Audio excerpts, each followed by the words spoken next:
Introducing the Paddy Power World Darts Championships.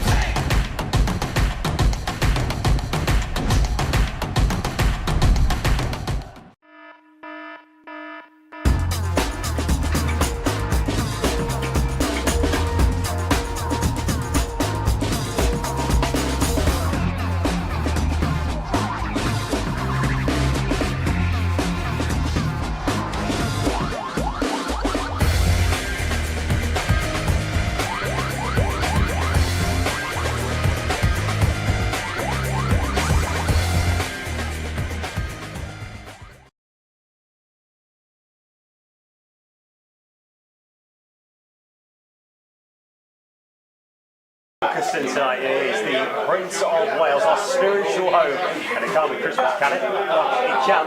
A very warm welcome once again. This is the Live Lounge Live. It is our big event of the year as we look ahead to the Paddy Power World Darts Championship of 2026. We are delighted to have Paddy Power back on a sponsor with us here on the channel, and I'm delighted to say that we've got a packed show for you tonight. We have got the legend that is the host with the most, Chris the Ace Mace, I should say there. Chris the Ace Mace will be joining us shortly. Also as well, we've got Cam McFarlane as well, you may know him from the Fallout Bar, he'll be with us too. We've also got Rapid Ricky Evans joining us as well to look ahead to his first round match with Kai Long. And also as well, we want you to get involved as well tonight. Make sure you get involved in the comments, it's going to be a massive help for us. You want to get your comments on, we've got it all up here on our laptop here on the screen, so you can get involved. We're going to get your predictions as well throughout the night. We're with you through until 10 o'clock tonight as we preview the Paddy Power World Darts Championship. And joining us alongside, to start with at least, the gaffer is in the house. Here he is, Philip. Good evening, mate. How are you? Not too bad. Nice to have you back for a special occasion. Oh, it can't be special if I'm on. Well, you know, it's how we roll. Can I ask, first of all, how's the trip been on the road? Well, you know, clocking up the miles are just Somerset, Lincolnshire, Scotland, and now here in Derbyshire. So it's like, you know, it's what we do, isn't it? That's what happens. It's what happens. It is clearly Dartmouth season if you're going around the country getting all the pre-Worlds content that you'll Plenty of content. Editing day tomorrow, but lots and lots to come. Yeah. But however, it is officially Dartmouth now, everyone. You know it is here. The World Championships is only 10 days away. Madness and carnage at Alexandra Palace. Yeah, it is, absolutely. Unfortunately, we've got some couple of mic issues, I think, with mine, but we'll sort that out. It's absolutely fine. Have we got it on? Have we got it on? No, we don't have it on, do we? Is it on? Are we live? We're not live now, are we? Oh, okay. We're live now, yeah. Thanks, mate. Yeah, we'll try and sort them out over the next couple of minutes or so before we get really into it. But let's just talk about the whole year as a whole. It's basically been, if your name's not Luke, you're not winning anything big. That's how it's felt, really. I mean, there's only been 2 titles that haven't been picked up by Luke, and that's the European Championship, Jan van Veen, and the World Series of Darts, Marco van Gogh. Yeah, look, it has been dominated by Luke and Luke. Of that, you can't hide from it. Look, has there been good performances from other people on the way? Yes, but it's almost like the Taylor effect. If you get one of them, you don't get the other one, where before there was only Taylor or there was only Michael. Now there's 2 of them, and you've got to get both of them, which is becoming tougher and tougher, which is interesting. It's an interesting play, an interesting scenario. Look, everyone was already saying that Luke and Luke will be in the final. Look, there's a lot of darts to be played before that. There really is. The stats might tell you that, which we'll come on to later. But look, this is Alexandra Palace. It is different. Things happen at that stage. There's a reason it is difficult to win. It's even more difficult to defend, which we'll come on to as well. But I can't bloody wait. 20 days in the press room. Excited? No. Oh yes, of course I am. Yes, I thought you might be. Right, we will get on with previewing the Paddy Power World Darts Championship in a little bit. As I say, a massive thank you to Paddy Power as our sponsor of the channel throughout the World Darts Championship. And don't forget, by the way, as well, if you want to win £180,000 on the night of the World Darts Championship final, we'll tell you how in a little bit. Before we do go though, just want to say before we go to a quick ad break and we get ready for section 1, a couple of people we do want to shout out if that's possible. Oh well, it is because I'm in charge. Really. I'm in charge now. Who's in charge, me or the devil? Here's the thing, right? So this is where we go. A massive appreciation as well for Matthew Edgar and for Mark Wilson. Unfortunately, they're a little bit ill tonight. We had them booked. Unfortunately, Matt is really under the weather, and Mark as well is also suffering from food poisoning as well. So a massive shout out to them. and also, as you can probably tell, it isn't me normally in this seat. It is the man himself, Mr. Dan Simpson, and unfortunately, Dan can't be with us tonight because he's tending to a personal matter, unfortunately. But we are sending massive love to him, to Mrs. S, and the kids as well. We're thinking of you here at the Prince of Wales. We miss you, buddy, and we can't wait to see you back on our screens very, very soon indeed. Right, we're going to talk the World Darts Championship shortly. I think we might as well get on with it. Let's do this. Yeah, in a couple of minutes' time, we're going to go through section 1. Stay with us, and don't forget to get your comments in throughout the night. We can see them here on our YouTube stream. Massive shout out to Kieran, who says happy birthday as well to you, I should say, Kieran. It's very good.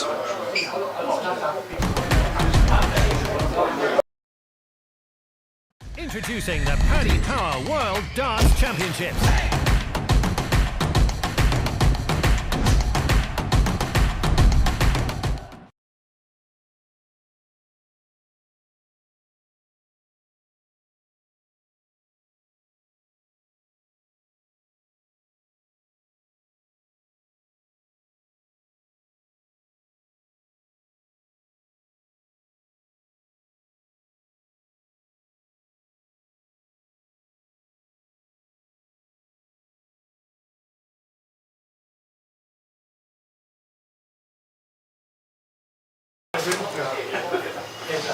Yes, welcome back to the Prince of Wales here in Ilkeston. You might be able to tell it is a little bit warm in here. I have gone for the Christmas jumper though. I think I've tried to get a bit more Christmassy now. I know that you were going to be here. Are you asking me? No.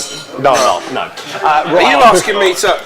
No, absolutely not. As you can see there, we do have the host with the most, the landlord himself, Mr. Chris Mason, has joined us here. Top washer. Can I just ask, have you got the P45 there? Yeah, I have, yeah. So anybody got any work out there, just give me a shout, do anything. Bin collector, anything. I don't know. You're going to be very, very busy, I'm sure. First of all, before we go into section 1, I've made a joke for Barzy about the fact that he's got to spend 20 days in the press room. 20 days for you, broadcasting #darts on the radio. Now, I'm not just saying this because you are in front of me. I absolutely love the concept. It's been brilliant, and I love TalkSport 2's coverage of darts. It's fantastic. Yeah, it was one of those things. They said sort of darts on the radio, and it works. And you wouldn't. I suppose it's a bit like cricket. You just wouldn't think it would work, but yeah, we put together a great team, and everybody gets along, and I think we get it, and it is. It's really enjoyable. It's so nice to be just part of such a big event, and of course we're all darts fans, aren't we? So we love it. And you don't work a day in your life if you love your job. So but it's going to be a slog. I'm doing the fans village and the hospitality at the same time as well. So tell you what, like I say, you need to now. Yeah, well, I do what's now. happened now. So there you go. But no, absolutely delighted to have you here. Thank you so much for hosting us. I love it. Them for the last 3 years. It's just brilliant. It's just gone from strength to strength to strength. Yeah, it's become very much a dart pub in the community now, and we've got a couple of really good sides and a couple of really good young players, which you'll meet a little bit later on. So yeah, it's going well. It's a great time of the year, and everybody takes part. We've got all the Paddy Power merchandise, so thanks to them and Barzy who sorted that out, and they get a chance to play on the green board. I know, I've seen it. I mean, I'd like to have a go on it, but I don't want to touch it. To be fair, I won't, to be fair. Let's be realistic about it. You went into trouble, it's fine. No, I just wanted the double, never mind anything else. I didn't yesterday, so don't worry. There you go. Like I say, a massive shout out, by the way, to Kieran as well, who's in the chat room. It's his birthday today and watching along with us. So I'm very happy birthday, Kieran. Very, very good stuff indeed. Malachi as well, one of our OGs, who's been with us for 5.5 years, saying Jara's melting. Yep, you're absolutely bang on there, mate. It can't happen, can it? It can.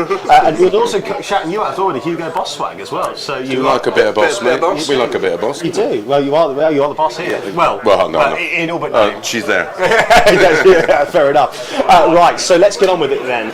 We are going to look ahead to section 1 of the World Darts Championship. Now, gentlemen, it's a stupid question to ask, but I have to ask it. In this section, is it a case of Lou Littler wins, move on? I think the only time he looks the most vulnerable, which is really small amount of vulnerability, is in his early matches. It's not a short race. He's playing Darius Labanauskas, who can turn it on. We've seen him do it before. He's hit 9 as well at the yeah, exactly. Well. Yeah, he's Laban. Yeah, we know. He's got game. He can play, and sometimes Littler just looks slightly off the pace in the early rounds. And will he be like that in this one, or is he gonna try and do something that very few people have done, and that's defend the Worlds?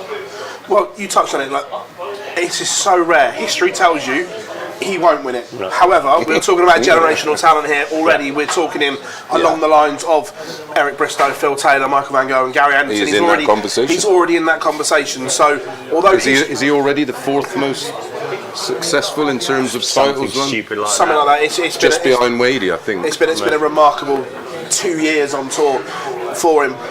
But last year against Ryan Meikle, there was some vulnerability. I think the only the time, 2 Ryans called him also. I think the only time I've seen the pressure get to him was in that round 1 game. I think Ryan Joyce played really well. That wasn't pressure. That was just him playing really well.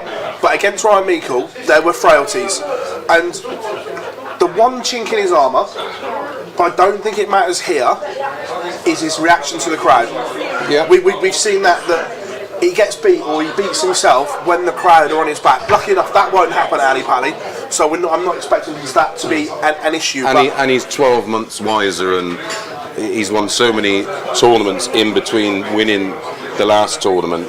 Like I said, I'm with you. Statistics or history tells us he's not going to win it, but it is trying to. I think the only time he will potentially go out is in round 1. If he gets past Labanauskas, he almost looks this force that refuses to be stopped, and I expect him to go on and win it. The big thing is that his record in long format games, we talked about this before we came out, I think it's something stupid like 19-1. The only time that he's gone over a game that's over 20 plus legs that he's lost is the World Final in 2024, and that was against Luke Humphries, where he had a dart for 5-2, and we said at the time, didn't we? It was like the 2013 final, wasn't it?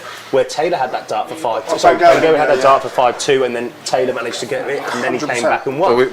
We had Luke in here, didn't we, just prior to his debut in the Worlds, and it's mad, isn't it? We were more than confident after seeing what he did down at the Super Series. We sort of looked at it and thought at least the quarters, and we expected him to play one of Anderson or Price. And of course Brendan Dolan beat them both. The Grim Reaper at the Rally Pally, wasn't he? And then from then on, I think if he hits that double 2 for 5-2, he goes on to win it. I just don't think Luke would have, Humphries that is, found a way to get back in the match, but as it was, he did, and he did the business, and just 12 months later, Littler puts it right. Like I said, I think, and it's no disrespect to anybody else in that section, he's just playing a different game at the moment. It's like computer dance, isn't it? And he gets bored. Everyone give him a bit of jip over some of his shots, but I think he does that to try and just stimulate himself, because I just think he finds it all too easy. Yeah, I do agree. Like I say, he's got Darius Labanauskas. You wanted to jump in quickly. Yeah, I was just going to say that there are dangerous players in the non-seeded section, but I say fortunate the wrong word. The draw's been kind to Luke, that those dangerous non-seeded players are not in this section. Yeah. That you look at, it could have been a lot worse, and we'll talk about them later on. So, and if for someone to beat him, they're going to have to sustain a level for. And especially as the tournament goes deeper and it becomes longer, they've got to play their A+ game, not just for a set or a race to 6. You know, this is very much a marathon, and it's going to be tough. It's going to be tough to beat. And like I say, one side of me just thinks he can do it. He can certainly do it, that's for sure. But history tells us he doesn't. But he's a generational talent, though, and that is. I know we use that. Some people use that phrase quite too many times. Yeah. Literally, the generational talent means is that he is. You only see this kind of a talent once in a generation. Well, if he'd been doing this for 5 years or 10 years, we'd be talking about him as one of the greatest ever. Yeah. Well, there's an argument already that he's already in some people's, not mine yet because of longevity, but in some people's, there's already those conversations happening because of the manner he's doing things. So, and exactly that, it's the manner. The thing that made Phil stand out from the rest was the fact that his numbers were just prolific, and it's sustaining those numbers. I mean, listen, it's been a long time since we've seen Phil Taylor when he was that dominant force prior to Michael's era, but his numbers still stack up with what we're seeing today, and everybody says, oh, the game's so much better. Would Taylor have found another gear? I think so, because he did that over his... Bristow did it, and so did Phil. James has just asked in the chat room, what did I see in gaping eyes there? And I'll show you, gentlemen, what I saw, because I just went onto the Paddy Power sponsors and I looked at the World Championship odds. You're going to tell me his odds on, aren't you? 10 to 11 on in a They're 128 player field. Yeah.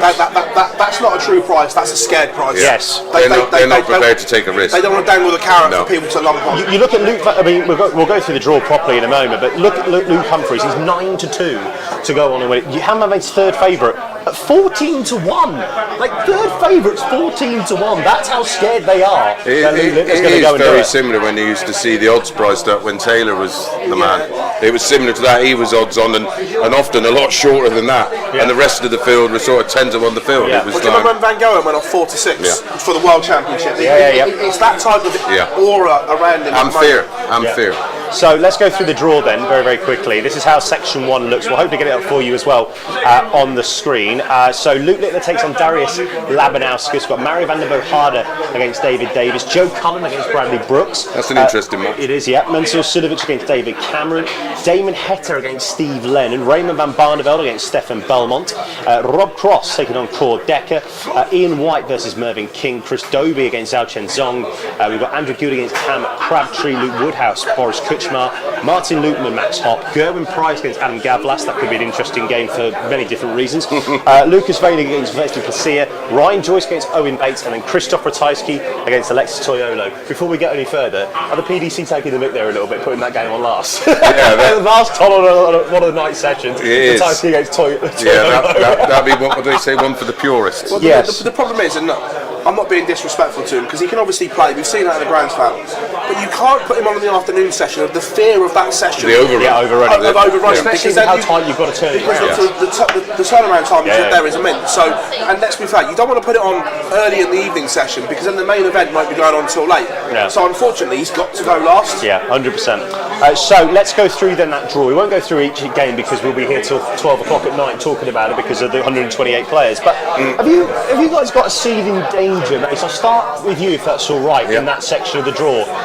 Who's the biggest seed in danger to go out in round 1? Well, I'm not doing the Joe Cullen thing again. We got our fingers burnt.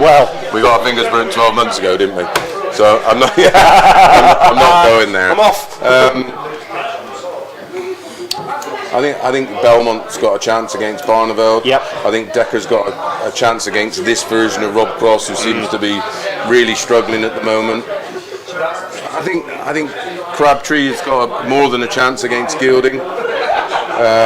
Again, Kutchmar against Woodhouse. We know Big Boris. If Boris says he's winning, I'm not arguing with him. And don't write off Max Hopp, who's put in some great performances in the last 12. Remember, this is his first year, full year back, and he's back in the world, so credit to him. I can't see Gavlas beating Price. Plaisir could beat Venig. Ryan Joyce, he's just super reliable and he's rock solid, he's steady away. And I like Ratajski in that last game. The only thing that he will have a problem there is the pace, but he's not the quickest anyway, so that won't bother him. What about yourself, Phil? The one I fear for, not because of him as a player, but because of the condition he's got, is Martin Lukeman. That we saw him at the Grand Slam struggling. That it's almost as if he's, and I don't know this, it's just as me looking, that it's almost as if he can't feel the dart in his hand at the moment. He's searching for something, a bit like Jules Van Dongen, like there's some nerve damage in his fingers or something, that he looks in trouble, not because of ability, because he's a fabulous player, but just right now, I'm not sure the game is there, and if you can't feel the darts in your hand, you've got a massive issue. But and this game's all about confidence. You can't kid yourself. You can't. I always say you can't practice shit in your pants. Yeah, absolutely. And then you can't make up. You can't go in there with false confidence. You need to be going into this tournament on the back of a run of winning some important matches, winning some tight games, winning a couple in a decider, and that gives you. It's not a belief. It's factual. And at the moment, there's a lot of players who are coming into this tournament that are struggling for confidence. And listen, one game can change it. Well, we'll talk about a player that could definitely be involved in that, possibly in section 4, I think. but the interesting one is also David Cameron against Mensur Suljovic, because it's what version of each player is going to turn up. It could be a dominant 3-0 either way, agreed. Or it could be a belter, or it could be an absolute slugfest. It could be they both got a good game in them. Yes. And it's but which one turns up? Well, they both got a mid-90s game in them. Both got an 83. 100%. So that interests me because at times this year we've had a Mensur Suljovic renaissance, which wasn't on my 2025 bingo card, but he's posted some decent numbers on the Pro Tour. So another one we'll talk about the same thing in qualifying was De Souza. I watched him playing that, and I'm thinking, what's been going on here?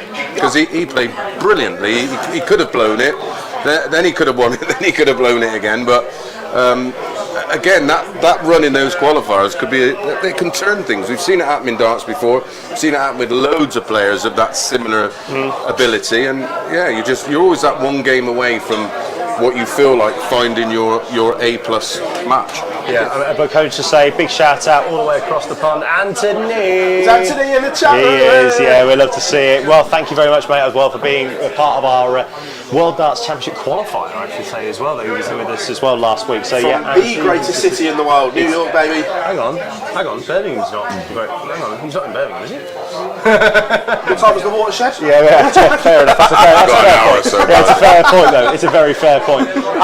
Looking at that, for me, I think, we talk about the seeds in danger.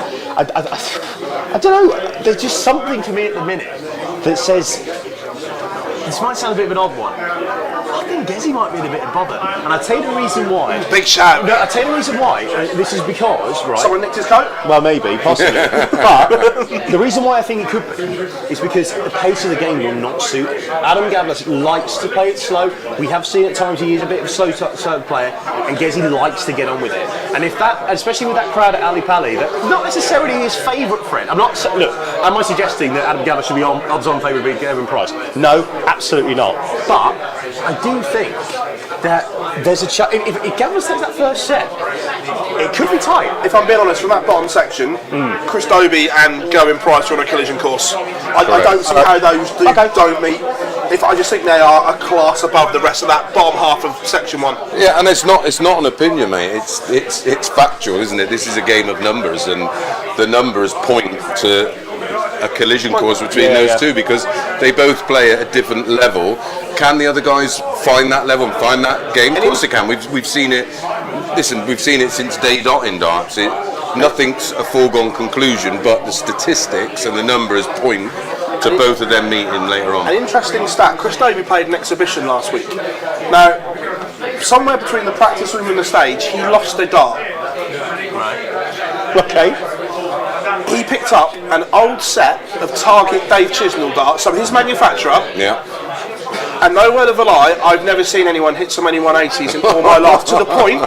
That was a happy accident. Well, there you go. To the point where he took a picture of it, sent it to Target, and said, take the yellow out, make them black and white for Newcastle, and make me a set. So I'm interested to see if he rocks up at the Worlds with a modified set of darts. It's one of the days where you just get a set of darts from Argos, isn't it? Yeah, well, honestly, you can still get a set of darts from Argos. It just might cost you a set of darts, put his flights and stems in them, and couldn't miss. That's incredible, isn't it? Well, there you go. I mean, look, like I say, and he's down here actually. He's down in Ilkeston. He's down at Ilkeston Football Club on the 11th. Oh, there you go. Doing an exhibition. Right, night one of the Worlds. Yeah, I'm not there, am I? Weirdly enough, you've got somewhere else to be, I think.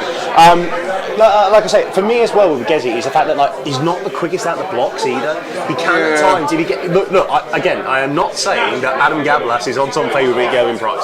However, if you I quite like Price's draw. Price, you will only see probably potentially the winner. Listen, it's most likely that he'll play either Ratajski or Ryan Joyce, and I don't think that'll score heavy enough to beat him. No, when he gets beat, it's against someone who matches him or outplays him in the big, like the scoring phases of the leg, and there ain't many that can do it. And when he does come up against them, then what often is his Achilles heel is he'll miss doubles. We've got a few minutes left.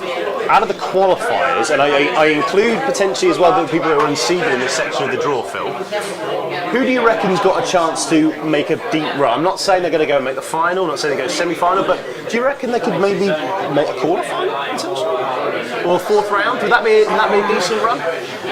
There's a couple of players in there I like, but the draw's not been favourable to him. Like Zong, the Chinese lad, he plays so well in the Chinese Premier League, hasn't delivered at Ali Pali yet, and he's running into Dobie in round 1. Where if he was playing Woodhouse, Ian White or so on, you think maybe he could, but unfortunately the draw's gone against him. Unfortunately for me, this section, Luke Littler from the top half of section 1 gets there, and it's the winner of Dobie and Price. I think this section is quite easy to call for me. I mean, look, Cam Crabtree, if he can beat Gilding in a short format game against Chris Dobie, there's a half a chance that he can get on and make a bit of a decent run, I think. Yeah, I like Cordecker as well. I've been impressed with his improvements over the last 12, 18 months. He's beat some big players. He's played well on the Euro Tour. So yeah, I think he's. Listen, I don't expect him to beat Rob Cross. It would be an upset, but the version of Rob Cross we've seen lately, can he turn it around in time? I'm not sure. I certainly hope so for his sake. But yeah, that's a tough opening game for Rob Cross.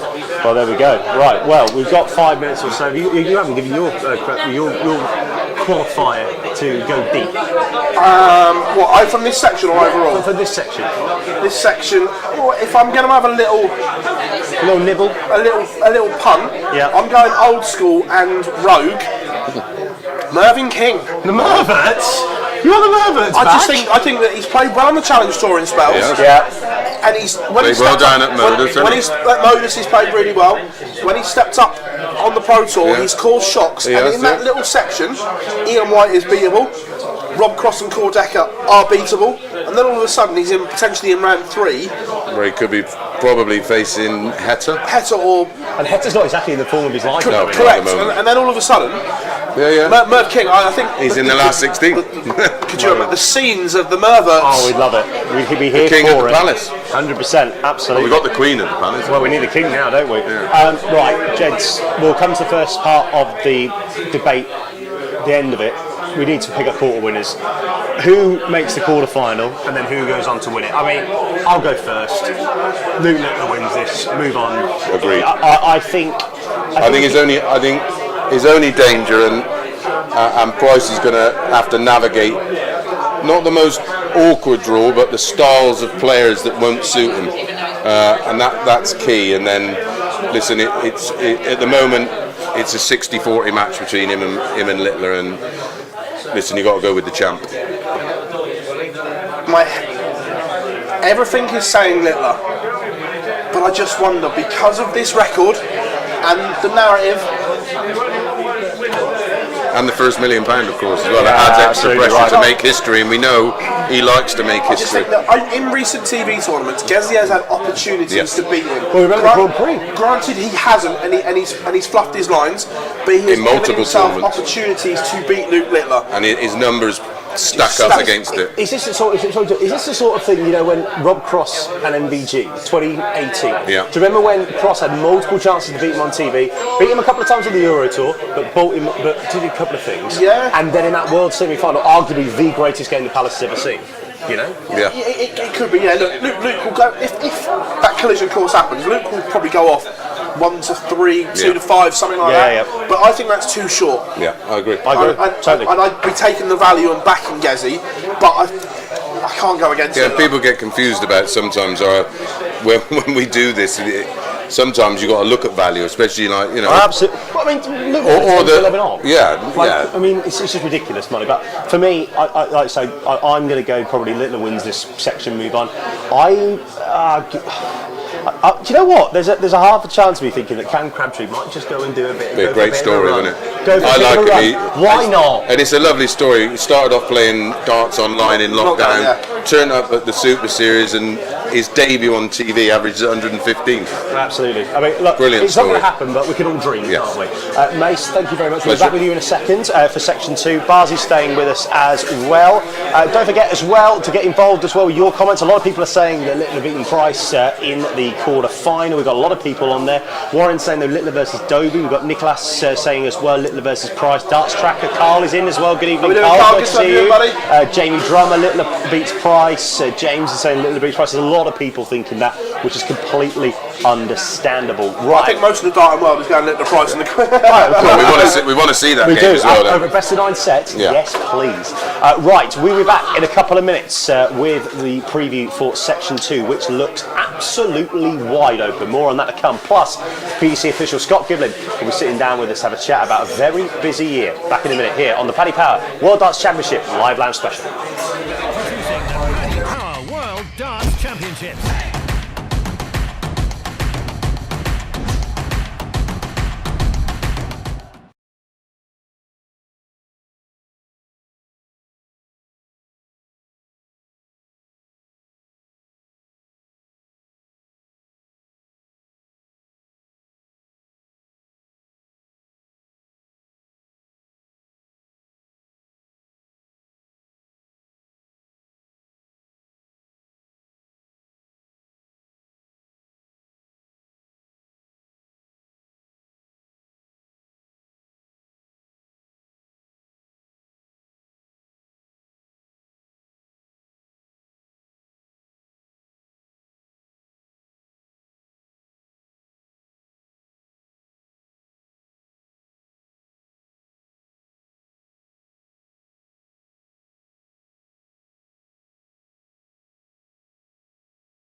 Welcome back to the Prince of Wales here in Ilkeston. It is the Paddy Power World Darts Championship Live Lounge Special. Section 1 previewed.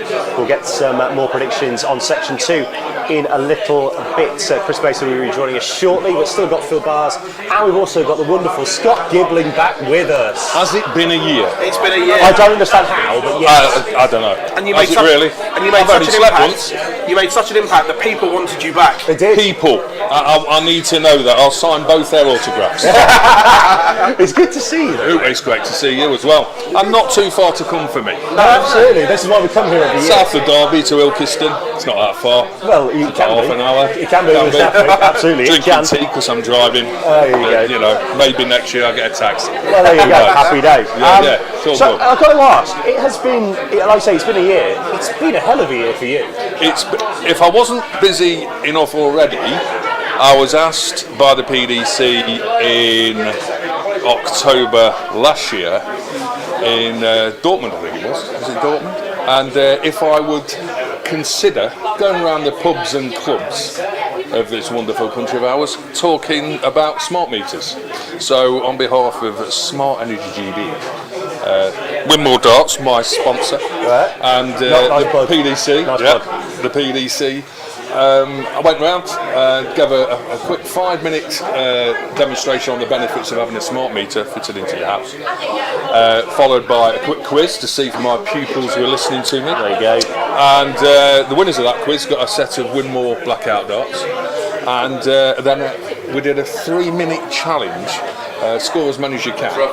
And does exactly what it says on the tin. So the teams of 4, 5 or 6 line up, throw for 3 minutes. And the winners, of which will come to the Ali Pally this year, table of 10 hospitality, worth £6,000 on its own. Could be worse. Then, about 15 minutes before we go live, they go on stage, and a target set by me, which will be 1,600. If they do that, they go to Winmore Darts in South Wales, and they get the darts designed to their liking, and away you go. You can't buy that price. No. It's simple. So we did that 50 nights, like I said, if I wasn't busy enough already, did that, and the winners on November the 7th were the St Hans and Blessed Dominic Parish Centre in Sutton near St Helens, and they won with a total of 2,399. They will be coming to the Ali Pally. Could be worse. Table of 10. Not bad for a night's work, isn't it? It wasn't even a night, it was about half an hour. Well, there you go. That's such a good scheme, though. I love Yeah. that. That's unbelievable for local pubs, clubs, and local Correct. players. Money can't buy prize is the thing. Playing you at can't buy Alexandra that. Palace, Yeah. getting your own dart fit, and that's an incredible opportunity for, It really is. for amateur players. And it's gone so well. The PDC, Smart Energy GB and Winmore have said we're going to do it again next year. So from February next year, I'll be going around again. So if that's something you would like to get involved in, if you go on the PDC website, find the link, contact us, and put your details, your name, address, email address that is, phone number, and the league you're playing, the format of the league and everything. I could be coming to your pub next year, and you could go for this prize. And trust me. My team's Aaron Monk, Jamie Kellin, Luke Humphreys, Dennis Smith. No ringers. Sorry, lads. there you go. Sorry. The team that won it, they were great lads. And no tour card holders either. Oh, right. Well, can I just say, by the way, that is a treat for anybody. So if you do want to get involved, you're having Scott Gibbling in your pub. I mean, what more could you want of a night's work? Let's be honest about it. I know. It's great. Can I just say as well, Jamie's on there saying you've got the badge in there quite well there. With Yeah. the Winmore shirt. Yeah, Well done. yeah. Well There you done. go. Absolutely. Winmore. Love it. Finest darts equipment in the world. Well, I'll tell you what, the paycheck's in the post, I'm sure. sure it will be. Absolutely. It's been a hell of a year for a lot more. There's been a lot of darts, obviously. Every year there just seems to be more. But this year at the World Championships, there are two really special people that we're going to be saying goodbye to in our sport. Indeed. You're obviously talking about George Noble and the one and only John McDonald Absolutely. as well. George, in my opinion, is the epitome that everything you need to be a world-class darts referee is the best. That's, in my opinion, no disrespect to anybody else. Bruce Spenley as well. Yep. The late great Bruce Spenley. Legend. George Noble is just absolutely sensational. He decided to go on his own terms. He's got other other projects to see to and oversee. Fair play to him. Still on the top of his game. Absolutely. And just decided, like I say, to go on his own terms, when he wanted to. So it will be great. I am marking the final with him. Oh, fantastic. I've already asked my boss, Graham Fairhurst, if I can do that, and because I want to be up there for his last match for the PDC. And good luck to George in anything he does for the future. Really do mean that. And John McDonald, what can we say about John McDonald? Well, hang on, is the watershed yet? No, I won't swear. At least everybody will be able to get a word in. Yeah. He's gone off the stage. But again, the same as George, John is just the best. It will be, he can tell a story, that boy, as well. Off the stage, the green room, our room's never quiet. He is the life and soul, and I'll miss him. I'll miss him for his quality, and I'll miss him more so for me off stage, because we've done a lot of exhibition matches for charity together. He's a great ambassador for the Armed Forces Rehabilitation Funds and all that, and very kindly got me involved in a lot of them over the years. I'll miss him, and I'll miss George as well, and whatever they decide to do, I wish them all the very best. It's an interesting one, because you've been involved in darts with the PDC for a long, long time. Yeah. And you've seen a lot come and go. Yeah. How hard is it for you to keep reinventing yourself, as in you're always there and everyone else moves on, but you seem to be part of it, and how difficult is that for you? It's not difficult, it's easy. It's not a job, I love it. That's fair enough. That's a great question, to be fair. It's always the famous Mr. Full Bar. Yeah, it's. I just love what I do. I still think I'm on top of my game. I don't just mark. No, you're I do run tournaments as well. Yeah. I do occasionally, if Graham Fairhurst has got other things on, he'll ask me to run a couple of sessions or a night or whatever, or Euro tours, run a Euro tour, or Players Marshal at a Euro tour. So it's not just about, and I referee as well. I referee on the Pro Tours. Yeah, I mean, in the streaming boards. That marking scheme as well, though, seems to be getting bigger and bigger every single year. There seems to be more people who want to join the PDC on that marking scheme. Yeah. In my opinion, and I've said this to the people that matter, the marking scheme is the best thing that's ever happened to the PDC on floor tournaments, ever. And it must have been going now for 15 years, something like that. I might be wrong, but I'm not too far wrong if I am wrong. It's great. So the players register, they turn up, and they know that, if they do sadly get beat, that's their day. They haven't got to worry about marking and stuff like that. They can actually all concentrate on playing. The games run smoother. These markers on the scheme, they're all good. They're all good. Yeah. And good luck to them, and may it continue for a very long time. I like the COVID when the players had to mark, though, because watching it was hilarious. Like, Yeah. Peter Wright standing there. I don't mean it's right. Watching the older generation trying to use an iPad was absolutely hilarious. We got a YouTube series. We got through it. Yeah, we got through it. Some actually are very good markers. Do you know what I mean? When it comes to the end of their career, I hope they don't have to my job. No chance. You can't. You're not. You're irreplaceable. Do you not fancy a stab at George's job then? Yeah. Like us, not on the big stage. Absolutely no chance. Do you not fancy that? I would love to do it once. Yeah. Yeah, I would love to do it once. I keep asking Graham first, come on, Graham, put me on stage 2 at mine head. Just for a couple we're here for that. Go on. And no, like I say, I do ref on the Pro Tours. Love it. Keeps you sharp as well. If a player like you've got Madaz Razmar going all over the board, and he'll want 326, and you're like looking at the treble 20, thud, he's gone for treble 16. And, okay, let's see where he goes to next. And he's gone for a treble 18 and a single 17. You've got to work that out. You got a fair few seconds, but it keeps you sharp. Yeah. Who would be your worst nightmare if you were to get a game on stage? What would be your worst night if you could? The worst combination possible. Who Absolutely, would it be? yeah. Eric Claris and Madaz Razmar. That is it. I don't need to think about that.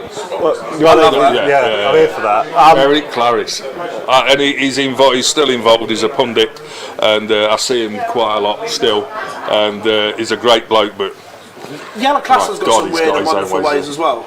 See, because I work with these boys so often in the streamer, Yes. you're actually ready for it Yeah. with the likes of Yella. But I Yeah. think Madders is in a world of his own sometimes. You know, obviously he knows what he's going for and the reasons. Yeah. But occasionally I go off and talk to the other officials and like, is there any kind of why did he go that way? But Madders is a great bloke. He is a real good bloke. I know this didn't happen in your tournament, but I've got to ask you about the late side that's just happened. When the players wandered off to go to the loo mid-game, comes back and hits the double. Have you ever had anything like that happen to you as an official? Or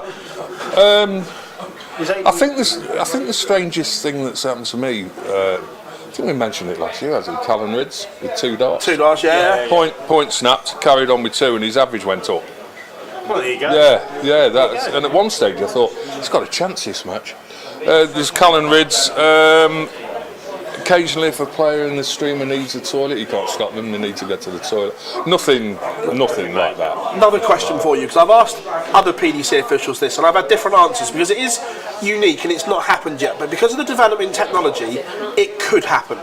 With the new, everyone's got new screw-in points, right? And obviously they've got a break point in them to make them think. So what would happen? Player goes and throws dart 1 in the treble 20, dart 2 goes above it. And you know what they do? You know when they fire it in with that little bit of venom just to hit the darts? Yeah. Dart 3 clatters into dart 1 and the point breaks because it's hit the breaking point. Yeah. Darts on the floor, but the point's still in the board and the other one's in the treble 20. Is it 140 or is it 80? Well, it's 80. Oh, the points and barrel have to be 1. Well, so you are in the minority because I won't name them. No, I named them. No, I think you should. Now you've started the conversation. Okay. I think you should name them. You do controversy. And it's not naming and shaming. It's just an opinion, isn't it? Mr. Bevins and Mr. Binks Yep. both said 140 Yes. because the dart was in and it is broken in the act, the same as a fell flight out. or stem breaking. But the point. But the dart hasn't fallen out, and I think if the stem and the flight fell out because it was just unscrewed slightly and fell out, then you would count it. Mr. Bevins said he would call 140 on stage if it happens. Great, that's his opinion. Yeah, that's why. And he's a very good ref. That's why I was because it hasn't happened, but I think it could, and it's interesting to see what different referees would do. Yeah. So we're coming towards the end, so we've got. We could always consult the rule book. Well, that is true. That is true. Oh, I tell you what, could you imagine? VAR. We're going to the screen. Scott Gibbling walks onto the They'd go stage with with what the rule ref book in said. hand. Yeah. Read that. They would go with what the ref said at that time. No, but it's just an interesting one. Yeah, it is. Oh, that's great. So obviously, this is the final question for you because this is the last time that you were here. Have I done already? No. There should be more questions than that. I'm enjoying this. Well, We keep for 5 minutes. Carry on till about 9. We'll put him on. Yeah, there's always time for Mr. Gibbling. You're over the bar for Chris and Charlotte. that's true. I'm not going yet. You're not getting rid of me yet. I like that. I'm not going. I've got another 20 minutes yet. Yeah, no worries at all. Well, all I'll say is this. She makes a lovely cup of tea. Yes, she does. Charlotte, you make a great cup of tea. All I'll say is this, right?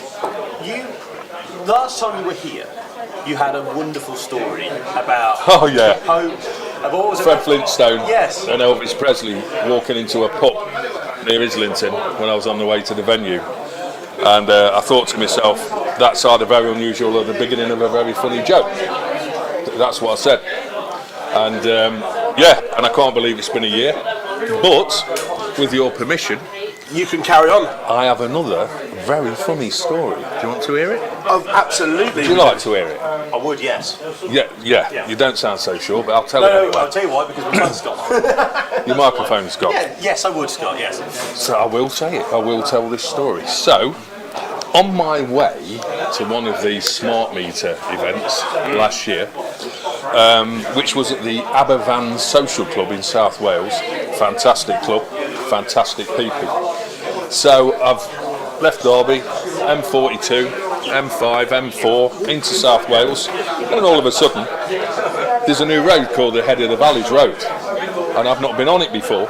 You get to this island, you go down the Head of the Valleys Road, come to another roundabout, turn left, okay, and then you come to another roundabout. What I know now is you should have gone straight over that roundabout. Yep. But I turned right because I was gone down into the valleys, South Wales. My signal had got on my Google Maps. I didn't know where I was going. So I've turned into this housing estate, rather small housing estate, and I'm driving around and I'm like, I've lost it, I need to ask somebody. So I pulled onto the other side of the road and saw this bloke walking down the hill, and I've just winded down. I said, mate, how'd you get to the Aberfan Social Club? And without taking a breath, without breaking stride, without blinking or breathing, he put his head in my car and went, "Me brother takes me." Helpful. And that was that. Did make it, and Johnny Clayton that night was the special guest. We did 4 gala nights. There was Luke Humphreys, Drayton Manor Cricket and Social Club. Tamworth, yeah. There was Johnny Clayton, Aberfan. There was Damon Hetter at the Enderby Sports and Social Club, and there was Chris Dobie at the Ashington Club. And all them 4 nights, they were on fire. Yeah. I had to make it difficult for them. As it turned out, it wasn't difficult for them, hitting the balls all night. But yeah, them 4, thanks to them 4, it's been great. And we're doing it again next year. Yeah. But you can't wait. I can't wait. I can't wait for this World Championships. It's going to be the best one, as it always is. And 2027 will be the best one. 2028 will be the best one. £1 million to the winner. This would have. If I'd have And asked that will go up. Yeah. In time, that will If go I'd have up. asked you this question 4 years ago, you'd laugh at me. Within the next 5 years, is it possible that all the semi-finalists at the Worlds are all teenagers? Oh, absolutely. Oh, absolutely. Yeah. With the academies and everything, these people, you've got Jamie Caven and Debbie Caven, what they do for the youngsters in Derby. And there's thousands of these academies all over the country. They're brilliant. Absolutely fantastic. So why not? And they throw without fear, they throw quick, and they're all good at maths. I'm not. They're all good. They're all very good because they don't use tablets on these academies. Especially the one at Jabbets, they have to write scores down and take them off. Well, when I was a kid, we had to mark a game without a mistake. So we learnt to mark quickly because we wanted to play. When I was a kid, there was no laptops or tablets or anything. It was abacus. Do you know what I mean? If you had to have a bit of help. So I learned. I've been playing darts since the age of 11, local league, and I've just marked and took to it. And to answer your question again, I think in 4 or 5 years' time, I think the semi-finalists all could be teenagers. Yeah. Why not? Why not? Why not? Well, on that bombshell, I think it is a nice time to go because we've got to talk about the rest of this draw, don't we? We've got 15 minutes left yet. Yeah, well, sorry, Scott. Right. Scott, we'd love to keep you and talk to you I about tell you, section 2. However, really unfortunately, kidding. I know Already, that it's you're not invited possible. back next year if you'd like to come. Yes. Absolutely, Come on. 100%. Who Yes. do I send my invoice to? Graham.fairhurst at pdc.tv. He's not paying for this. I will send it him just as a joke. It is genuinely a pleasure, as it always is. Yeah, to so- see you. Thank yeah, you so yeah. much for No, coming in and it's seeing great. us. Yeah, And it's great. have the best time. Like I say, 20 straight days of the World Championships will be tough, I'm sure. No. But, really not? No. It's great. Yeah. Especially with that crowd. Great. Especially that crowd, Yeah. Alexander. Chris will be there as well. Yes, we're going to get Chris Commentary Mason. box. Yeah. It's great. It's not a job, is it? If you enjoy it, it's not a job, is it? Absolutely. Yeah. Absolute pleasure, my friend. Yeah, no problem at all. Thank you so much. Great. Thank you Great very being here again. Thank you very much. Yeah. PDC official. We will be back in a second where we preview section 2 of the Paddy Power World Darts Championship. Stay with us. Introducing the Paddy Power World Darts Championships.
Welcome back to the Prince of Wales here in Ilkeston. It is the Live Lounge Live. Paddy Power World Darts Championship special. John, I think is still with you, as well as Phil Bars, and with the returning Chris Mason. It's nice to listen to some of the Scott stories, though, isn't it? Yeah, I've known him sort of literally forever, and he's always been a part of darts, even in the early days of county and Super League darts. So yeah, it's. He always brings a bit of humour and a good bit of fun wherever we're playing, or watching, or working. Absolutely, absolute delight to have him on the show, as per usual. Right, section 2 then, we're going to move on to and look ahead to. Minefield. I was about to say, this is absolute chaos. Could be anything, this section. Yeah, trying to predict who eventually manoeuvres their way through this one. There's upsets aplenty, or potential upsets aplenty. Where you pick them out from, I suppose we could just start at the top with Bunting against Białecki. I mean, the way Bunting's form's been of late, we were talking about players out of form like Rob Cross. Bunting in the last 4 big tournaments has struggled, and he's looked vulnerable. We were looking at this, weren't we? Like, obviously, the semi-final of the match play, semi-final of the World Championships last year.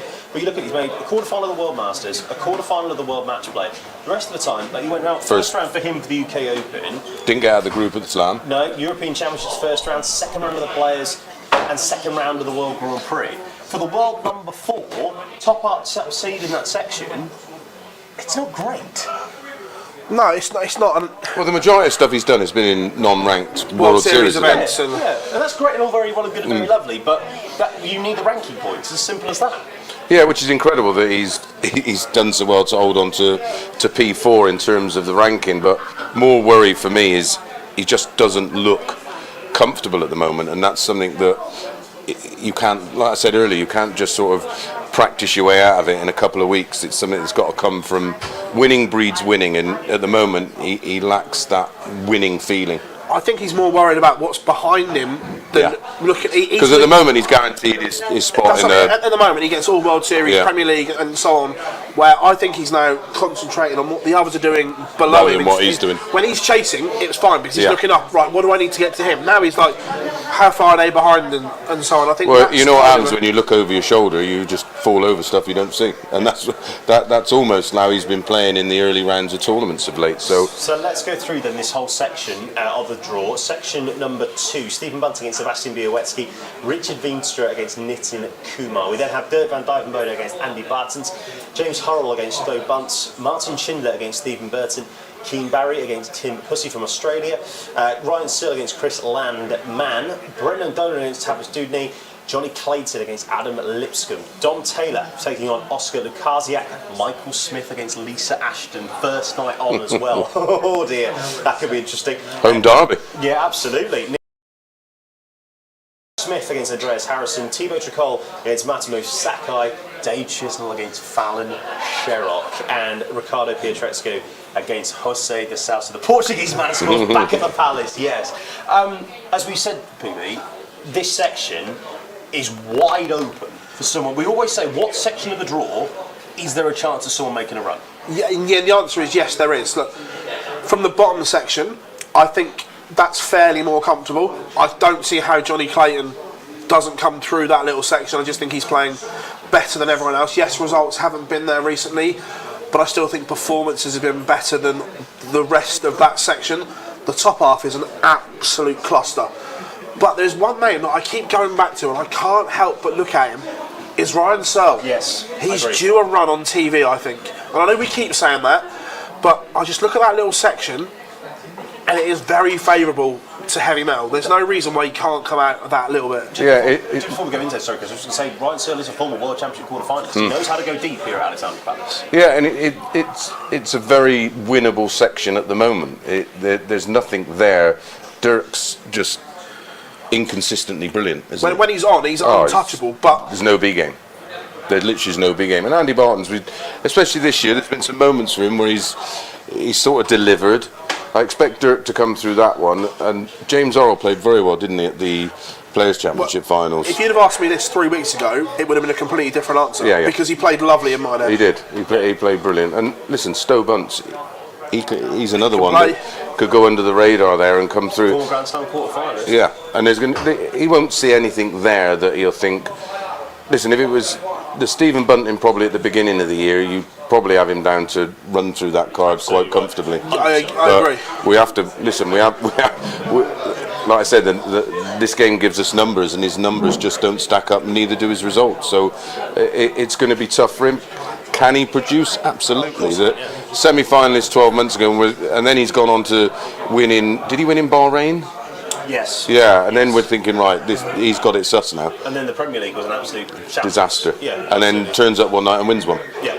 Mental. Darts is a funny sport. Yeah. Listen, it's a tiny margins, but I do expect Bunty to at least get to Schindler. I don't. Do you know? I think this is the big seed in danger in this section of the draw. Sebastian Białecki is no mug. Oh no. So I think, especially if that first set, and I keep saying this because the first set's so important, you cannot go 1-0 down if you're then going on to play one of the big boys. Especially if you're against, if you've got the throw in set one and you lose it. And against a crowd favourite as well, because we know Bunting will get a lot of crowd support, as he has quite rightly got a fantastic. But that adds pressure. It does, absolutely. Big question here, though, for you: the two women in that section of the draw. Lisa Ashton against Michael Smith opening night, and then Fallon Sherrick against Dave Chisnell a week later.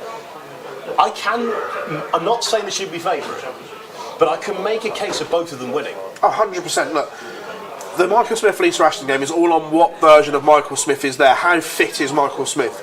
Because we saw flashes at the Grand Slam, and then he could hardly walk at the Players' Championship on that ankle. Yeah, it was.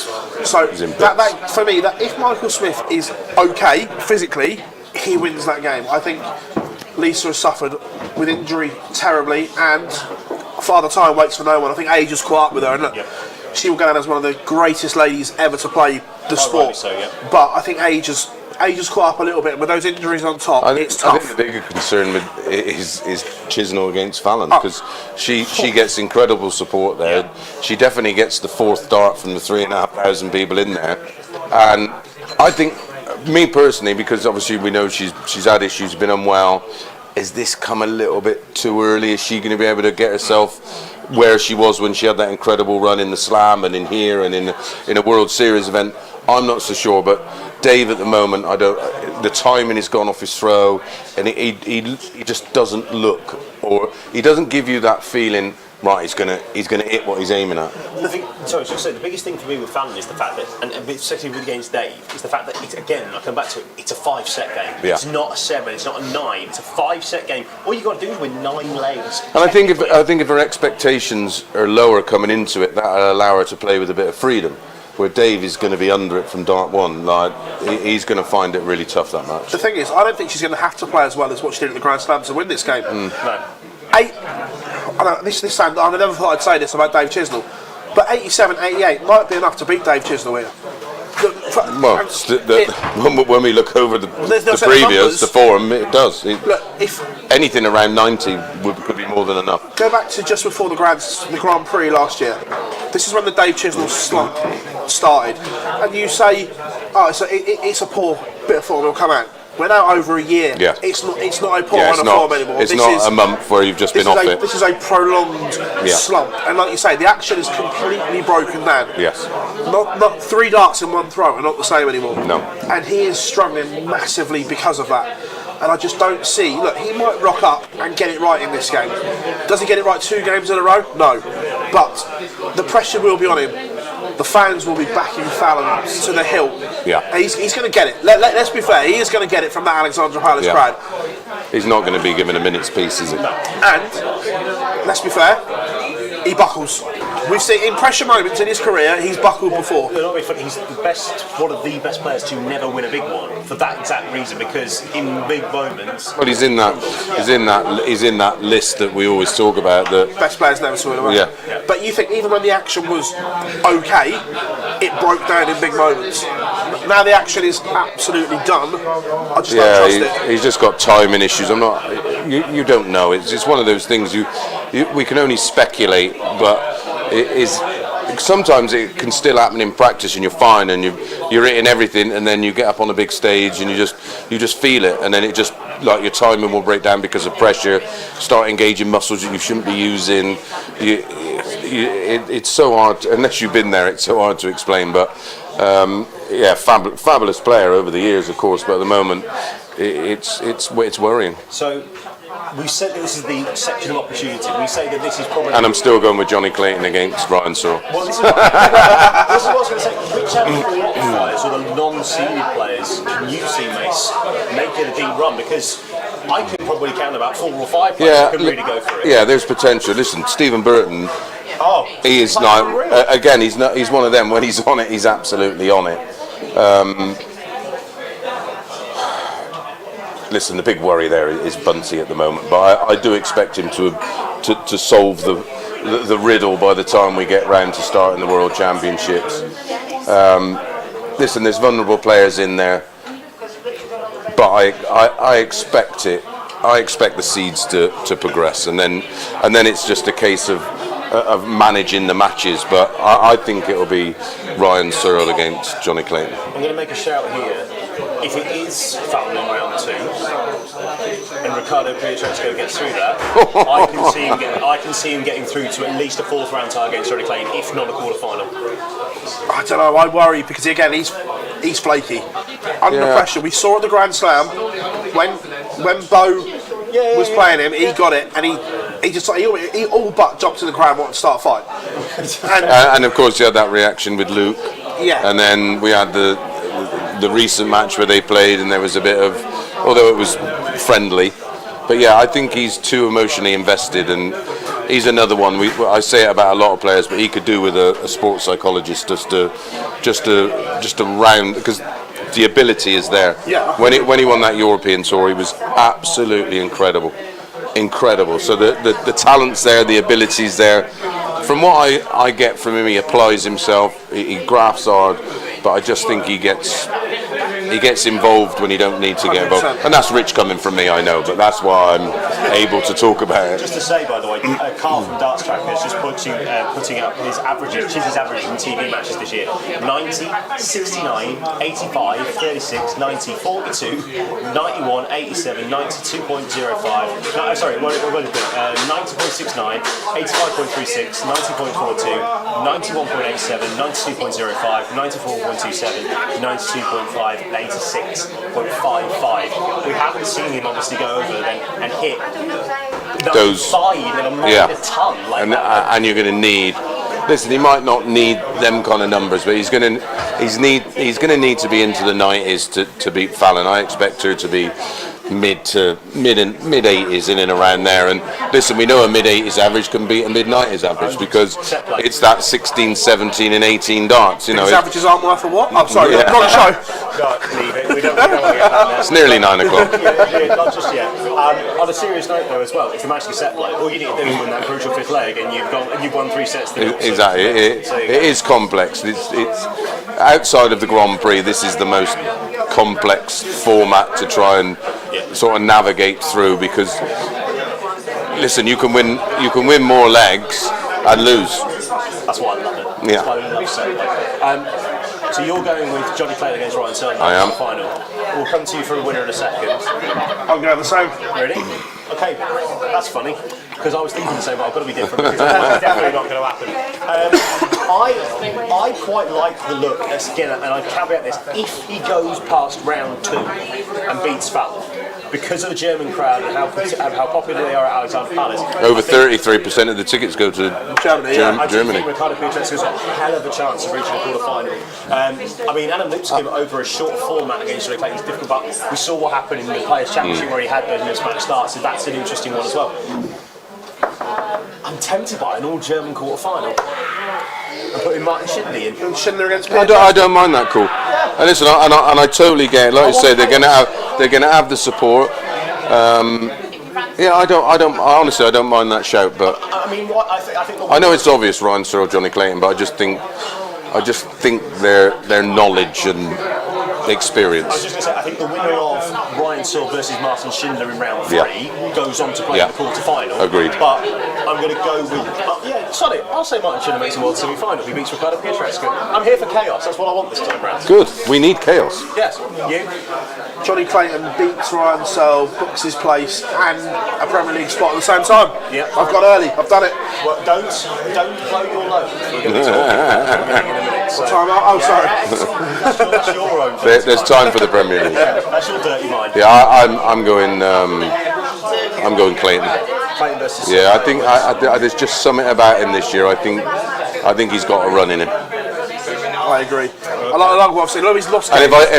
if I don't say that, my missus will kill me. Because as you know, there's lots of Johnny Clayton memorabilia in the pub. Yeah. Well, here's sort of looking at some of the quarter-final picks in here. Dirk van Dijvenbode against Ross Smith is an interesting quarter-final. Remember Sure. that incredible Yes. round 3 game a couple of Bit of years beef ago. in it as well, wasn't Yeah, there? there was. It was the most ever 180 Yes, game in that format, yeah. Unbelievable.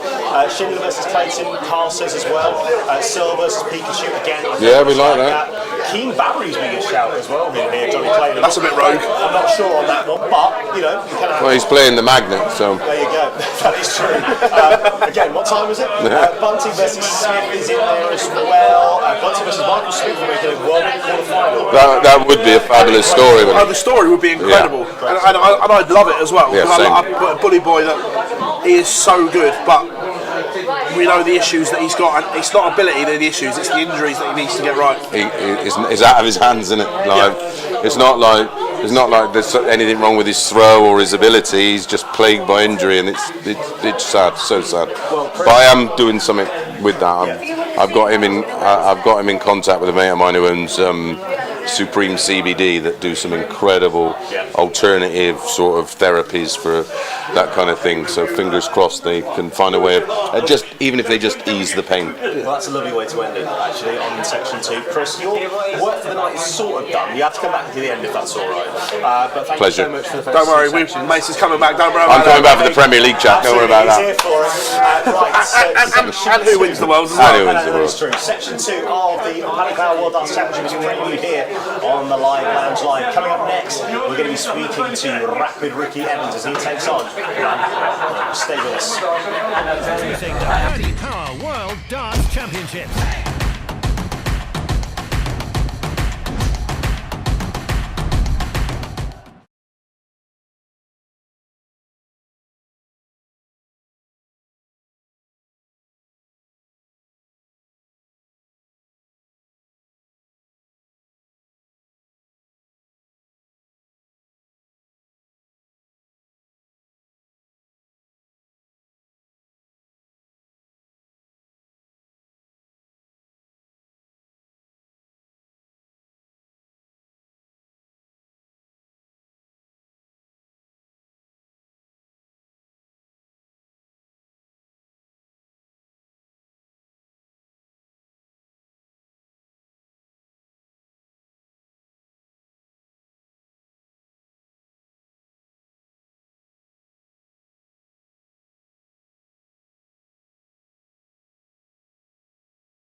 Welcome back here to the wonderful Prince of Wales in Ilkeston. We are powering through our section draws here at the Paddy Power World Darts Championship Preview. Live Lounge Live from Online Darts. Thank you so much for your company here on this wonderful Monday night. It is Christmas, and that's why we have to have the wonderful, rapid Ricky Evans with us here. You are hiding a Christmas shirt there. Bloody warm in here. I don't want to take it off. It's a surprise though, isn't it, for the World Championships? I wouldn't say surprised, it's the first shirt I put on this morning. Literally. It fits. Also, as well, by the way, we've got Fallout Bar's Cam McFarlane who's joined us as well. Evening, Good to how have are you. we? Well Yeah, done. it's good to be here. Well done for making your way down from Manchester. I had a lovely drive down in the rain. I basically just guessed where I was going for most of the way because I couldn't see a thing, but we're here. Delighted to have you here. But with the best swing in the world, you're not important right now. No, I've never, to be honest, let's be fair. Ricky, first of all, it is a genuine pleasure to have you. Thank you. With us. Thank you so much. For Cheers. Your year as a whole, what did you make of it so far? The weirdest year, yeah. Just I didn't win anything again, so it's. I played okay again. Yeah, I played okay. I don't think I've disgraced myself all year. Just all these bloody 127, the rest of them, they're really good, aren't they? Yeah, they are. Good, yeah, they're really good. I'm enjoying myself. I'm loving the Pro Tours in Wigan and Hilda Time. Yeah. So that was smooth feeling, mate. No, I don't mind. I don't mind them at all. If you tell me I've got to be there, I'll be there. I'll never miss one, never will. If I don't want to, but yeah, it's I'm loving it. It's every day's different. Every tournament's different. So yeah, I still go into it thinking I'm going to win one, and it never happens. But why not? Why not next year? It can happen at some point. The law of averages. You say that, but I'm trying. I'm trying to do that. But there's a lot of love for you as well already in the chat room. Oh, lovely. Here Thank he you. is, the fastest player in the world. Brilliant run at the slam, Jamie. I've just literally had that from Paul Sambrook, good friend of mine, telling me that he's faster than Ricky, he reckons. I've told him there's no I chance. don't think so. Somehow, I don't think so. You do have the world record for the fastest one. I do. I don't think I'll beat it anytime soon, but I'm fast. I'm rapid for a reason. So That is true. get rid of them. If they go in, they go in. So obviously the last couple of years, UK Open semi-final, Grand Slam quarter-final, things are looking like they're trending in the right direction for you. Yeah, yes. I mean, when I was qualifying for the big ones, like the match plays, the Grand Prix, I didn't do that. Obviously, I never won a game either. But yeah, my favourite event is the UK Open. It's the best weekend of the year. It's a coincidence of me doing well there, but and the Grand Slam's the most recent one, obviously Sky Sports wise, and I loved it there. It was a free hit. I didn't agree with the qualifying criteria. I didn't win anything, so I shouldn't be in it. So I just took it as a free shot and got a little bit lucky in the groups. Gezi didn't want to beat me first game, but he wanted to pump me in the quarters. But, I was. It's money under my ranking. It boosted me up 7 spots. So yeah, I'm back in the world top 40. Well, that's a great start for you. I mean, I'm always there. It's literally a journeyman. But, yeah. But what it is though is the fact that you've obviously made that main semi-final. You get another quarter-final. Do you think it's just the consistency there for you at the That's moment? me. Those things in there. These guys know. I do many exhibitions like this weekend as well. I could beat them all. There's not one dart player in this world I can't beat at darts. But there's always that other flip side. I could lose to someone that's just got his tour card. I could lose to someone that's not won a game before, or I could lose to someone that's not in the best form. It's just I need to be consistent. I need to be 95, 95, 97, 98, 102. It's 96, 98, 84. Gone. So is that what you want to look at for the next 12 months, as it were? If you could, it's just yeah, that I consistency wish I knew what to do, mate. I'm trying everything. I'm so superstitious, and I go into some events where I don't do what I normally do, and it just if anyone's got the answer, I will pay you good money. Trust me, if we all did, I'll pay you in drachma. Yeah, absolutely right. Question here from Nico actually in the chat. I want to get on to this. Who's your best friend in darts? My best friend in darts, sadly, has just pulled out the WDF. David Pallett. I grew up with him. Yeah. He's my favourite dart player. Although I did say the other day, Chaz Barstow is my favourite dart player, just because he beat Pallett, but that was a joke. But David Pallett's my favourite dart player, always will be. Jamie Hughes is up there. Love Jamie Hughes. I'm quite good friends with I used to share a room with Bunting. Yeah. I used to share a bath with Bunting. That was weird. Wow. Yeah. We had that much water we used to fill up. Okay. Yeah, it was good fun. But yeah, Chizzy, I like get on with Chizzy, Aspinalls. They're all nice guys in a way. We're all human beings at the end of the day. So, and I'd like to think they were like me. So, but yeah, Pallet's your man for me. Well, actually, you mentioned Paul Sambrook earlier on. He's actually come in the chat room saying Madonna is the best walk-on song going, Ricky. There. Oh, right. Which one? Paul Sambrook just says in the chat room, Madonna is the best walk-on song. Yeah, that's one of my only faults with my manager. It went down a treat. It went down an absolute. I've never had goosebumps like it that last year at the Worlds, but for me, it's still a girly, terrible. There's a giving lot oral of people sex that like it. walk on is. So A yeah. lot of people like it. Though. So is it's that brilliant, brilliant. little teaser that it's not coming back then? Yes. Ask me when I'm still in the Worlds after Christmas. Yeah. Okay. But, I like that you say when. When's it's still one of those things. I'm a big music buff, love music, and if I don't have that feeling when a walk-on comes on, I don't like it. But there's a reason why Matt, my manager, is very good with walk-ons. There's a reason Darryl had Sweet Caroline. There's a reason why Razor come on a lot. I think he's given a few out as well to other people. But yes, it worked last year, and I lost the game. I think that more annoyed me more. I lost the game, so it didn't work. Well, you obviously got Man Not Lung first round of the World Championships with the potential of playing James Wade in the second round as well. So, first of all, what are your overall thoughts on the first game, at least anyway, with Man Not Lung? They're in the tournament, so they can play darts. That's the way I look at it. I could have played. Don't get me wrong, there are easier games, probably on paper, but you've got to throw 3 darts at the biggest stage of them all. So it's going to be a good game. He beat Van Veen apparently before, so.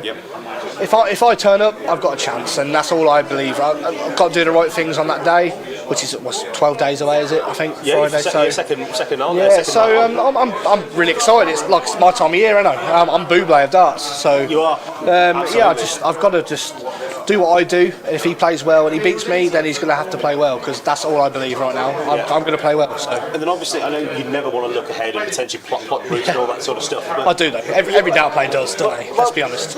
Yeah, anyone that says they don't, they're lying, aren't they? It's a myth, isn't it? They say, I don't know who I've got next. You do. Well, what I was going to say actually was about world number 7, James Wade. He's having a very, very good season for him. Obviously, the 2 finals, UK Open and the match play final. That'll be a really good game though, especially over 5 sets. It could go anything. And it's one of them. It's a myth as well. He doesn't do well there, apart from the one year he got to the semi where he should have won. And to another semi as well. Yeah. So, oh god. Yeah. You're telling me stats here, and I don't even know. But I do like a stat. He famously doesn't like his Ali Pally. Then we'll say that. Oh, he doesn't like the sets. We'll say that. I think. But yeah, it's. I don't need to worry about him. I need to worry about Matt Not Lung first, and that's giving discredit to. As well, Ruzi Yamamoto. Yeah, Ryan Bobo. Yeah. Amaretto, I heard. Amaretto, absolutely. But no, I think there's a couple of them behind the bar. I'll have one. No, it's one of them. Final question, and obviously we talk about the second night of the tournament, round 1. Can we expect a wonderful outfit? I've got 2 pairs of trousers ready. Yeah. I haven't put them on yet, so I'm hoping my calves and thigh, all this working out, all this pumping iron that I don't do. I haven't tried my kit on yet. It's time to get them tailored. I got my shirt. I got my Christmas shirt yesterday, so I haven't put it on yet for superstitious reasons. But my trousers I probably need to, because otherwise I look like an idiot. And final question: can we expect Shakin' Stevens? Absolutely. It's the best Christmas walk-on ever. Yes, it was. And it always will be. It will be. And it'll never go to number 1. But that's because you do it. That's why. I would say that, but I'd like to say I think other people might have walk-ons this year for Christmas, and I want them to. I want Fallon to walk on to Mariah Carey. Ooh, I want Bo Greaves to walk on to some Christmas walk-on. Just get the crowd on. Yeah, just get them behind you. It's all well and good having your usual song, isn't it? Exactly. But it's Christmas, it's the palace, and let's make an event of it. If you'd have said to me 10 years ago, you're walking on to Christmas music, I don't like Christmas. I hate it. Christmas dinner is not my thing. Gravy, all that. No, give me a curry. But if you'd have said to me 10 years ago, you're Mr. Christmas, and I would have done. What are you talking about, you weirdo? Even my girlfriend's got me Christmas pyjamas this year, and I'm like, I have to wear these, do I? Can I just say, by the way, it's so good to see you so happy. I know, she's watching as well, so.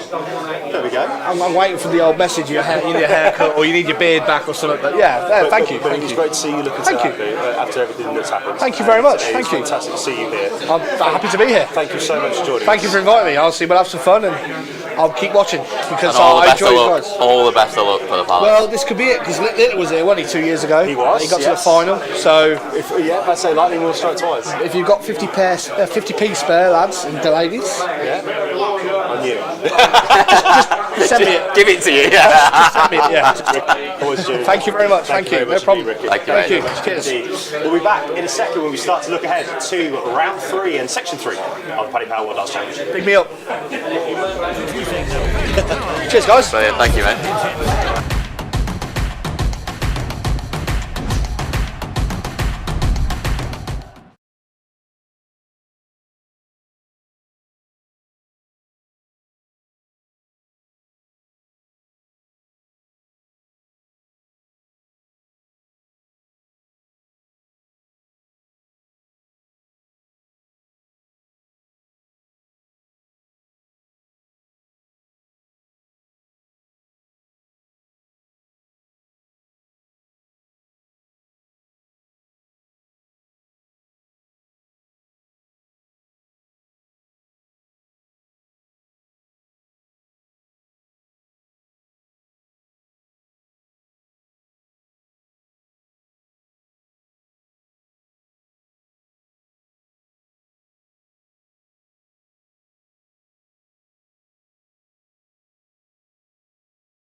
So as you've seen throughout our coverage here, we are sponsored by the wonderful folks, the title sponsors of the World Darts Championship, Paddy Power.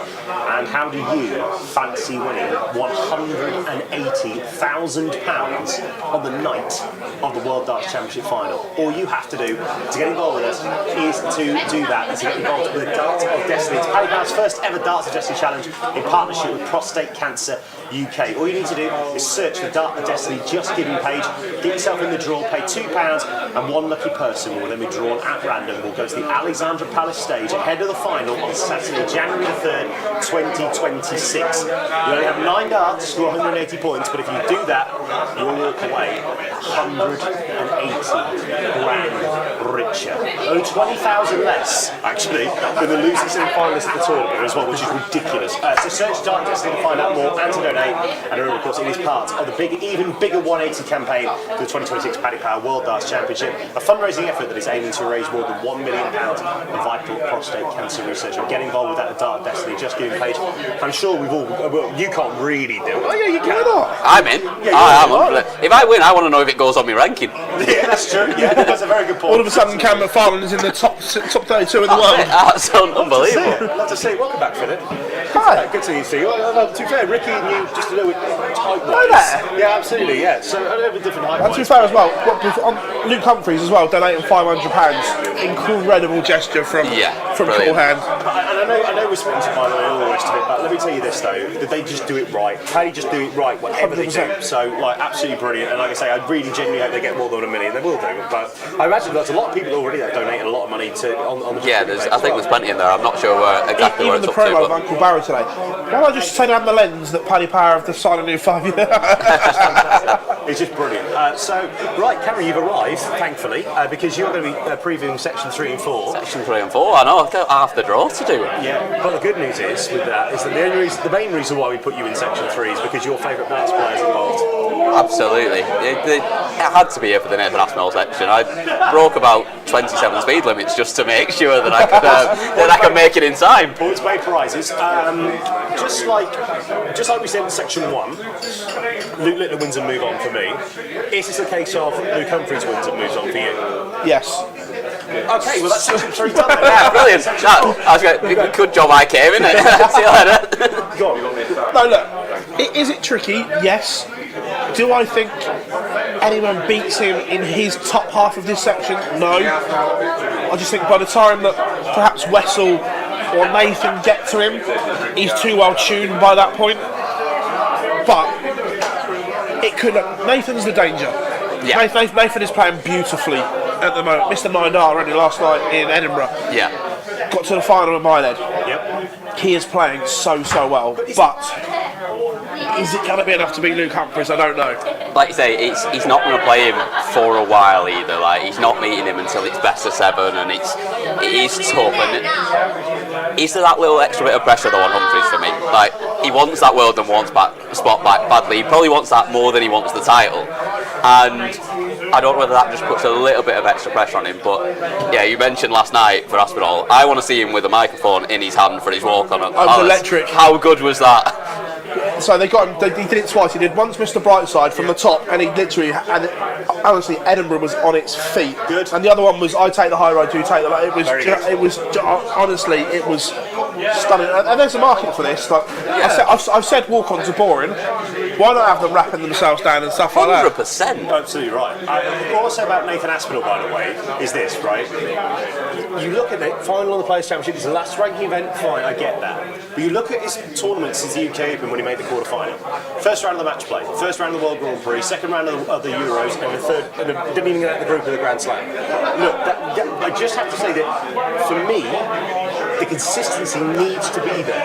I'm going to caveat that though. Semi-final of the Premier League, quarter-final of the UK Open, quarter-final of the Masters, quarter-final of the World Championships, 4 European Tour finals, winning 3 of them. I think for me, year to date, he has been one of the best players this year. He does it when it matters, doesn't he? He does it when it matters. When it matters, Nathan Aspinall has the minerals. And 100% he has the minerals. Do not get me wrong. Let's be fair, you do not want to get in a scrap in a dogfight with Nathan Aspinall. No, and he is in a good little section, like up until the point where he meets Humphries.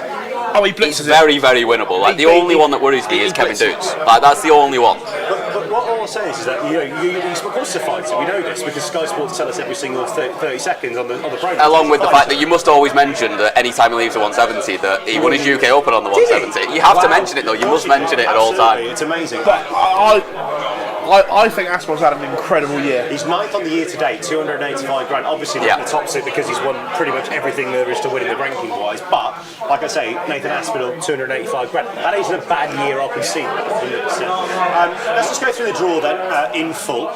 In section number 3, we will start off with Luke Humphries against Ted Evans. So we have Jeffrey de Graaf against Paul Lynn, Vessel Nyman taking on Carol Sedlacek, Gabriel Clemens versus Alex Spellman, Nathan Aspinall against Lawrence Alagan, Mickey Mansell against Leonard Gates, Mike Adeka against David Manaya. By the way, can I just say, very, very good news that David Manaya's got a sponsorship. He's now going to be able to come. Yeah, that's good. Yeah. Absolutely great news. Kevin Dukes against Matthew Dennett, James Wade against Ruzi Azumoto, Ricky Evans, who we just had on the show, taking on Manlot Lynn, Cameron Menzies against Charlie Namby. I am looking forward to that's a belter, that. Matt Campbell against Adam Zavada, Shan Van Veen against Christo Reyes, Alan Suit against Timu Haju, Dimitri van den Berg against Dan Beveridge, and then Mardos Rasma taking on Yamai van der Herrik. Cameron, as you are new to the show, in a sense, I will let you go first. Biggest seeding danger in this section? Ooh, little tester there straight away. There's a lot. There's a couple of seeds in there that I really think. For me, the one that I'm looking at straight away. Well, there's probably 2. 23rd seed Dimitri van den Berg. I think he's in massive trouble. Yes. And Jan van Veen. Because Christo Reyes played very, very well to qualify. And he's a ridiculous price. If you have a little look with the sponsors, Paddy Power, that you can get a silly price on first game when he's maybe not fully warmed up and tuned up yet. You just never know. I don't think he loses, but I think the price is the wrong way. There's an argument here to say this. He's also never won a game though. No, he hasn't. So is there going to be some mental scarring? Like, I think he comes through, but when you go up there, you haven't won a game, there is added pressure because of the year you've had. He's a number 10 seed, you're being talked about for the Premier League and so on. There is pressure to perform, and he hasn't yet. At 50 to 1 on, would you be touching him? No, would you? Hell, it's unbelievably short odds. But I do think he comes through. For me, Dimmy's definitely the one that I think's the biggest one in danger in this. I agree in terms of seed. I'm going down the left-hand side of the draw because I class them all as seeds. I think Mickey Mansell's gettable. I think Leonard Gates has a game in him to beat Mickey Mansell. That game, by the way, could be going on Sky Sports Gold. Yeah, I think Mickey Mansell... Look, if Mickey Mansell plays well, he will probably win, but Leonard has the game to beat him. Yeah, and he's one that can get the crowd on side as well. For pure nostalgia reasons, I would love Paul Lim to get the job done, but I just don't think he does. No, I think Jeffrey the graph's generally too plays reliable. alright on this stage as well. Yeah. But then, other than that, Cameron Menzies, because of how well Charlie Manley has played. Agree. Cameron's had a great year. Yep. And I'm not saying he's in danger because of form, he's in danger because of how good Manley is. Yeah, that's it. Fully with you on that. I think the other one that you're looking at is Gabriel Clemens. Like, Alex Spellman did not show it last time we saw him, but he has got the game to go and put it to him. I wouldn't be touching Clements at 1 to 3. No, not at all. Not a chance. 100%. The one that I like in the bottom in this group, and I'm not saying he gets through, but I think he's going to have a deep run, is Matt Campbell. We saw signs towards the back end of the year. It's a tough first one though. He's got to get through that. But I think playing as another North American Probably benefits helps, him. yeah. He's somebody he knows, he's familiar with. Yeah. And the back end of the year, he played some good stuff.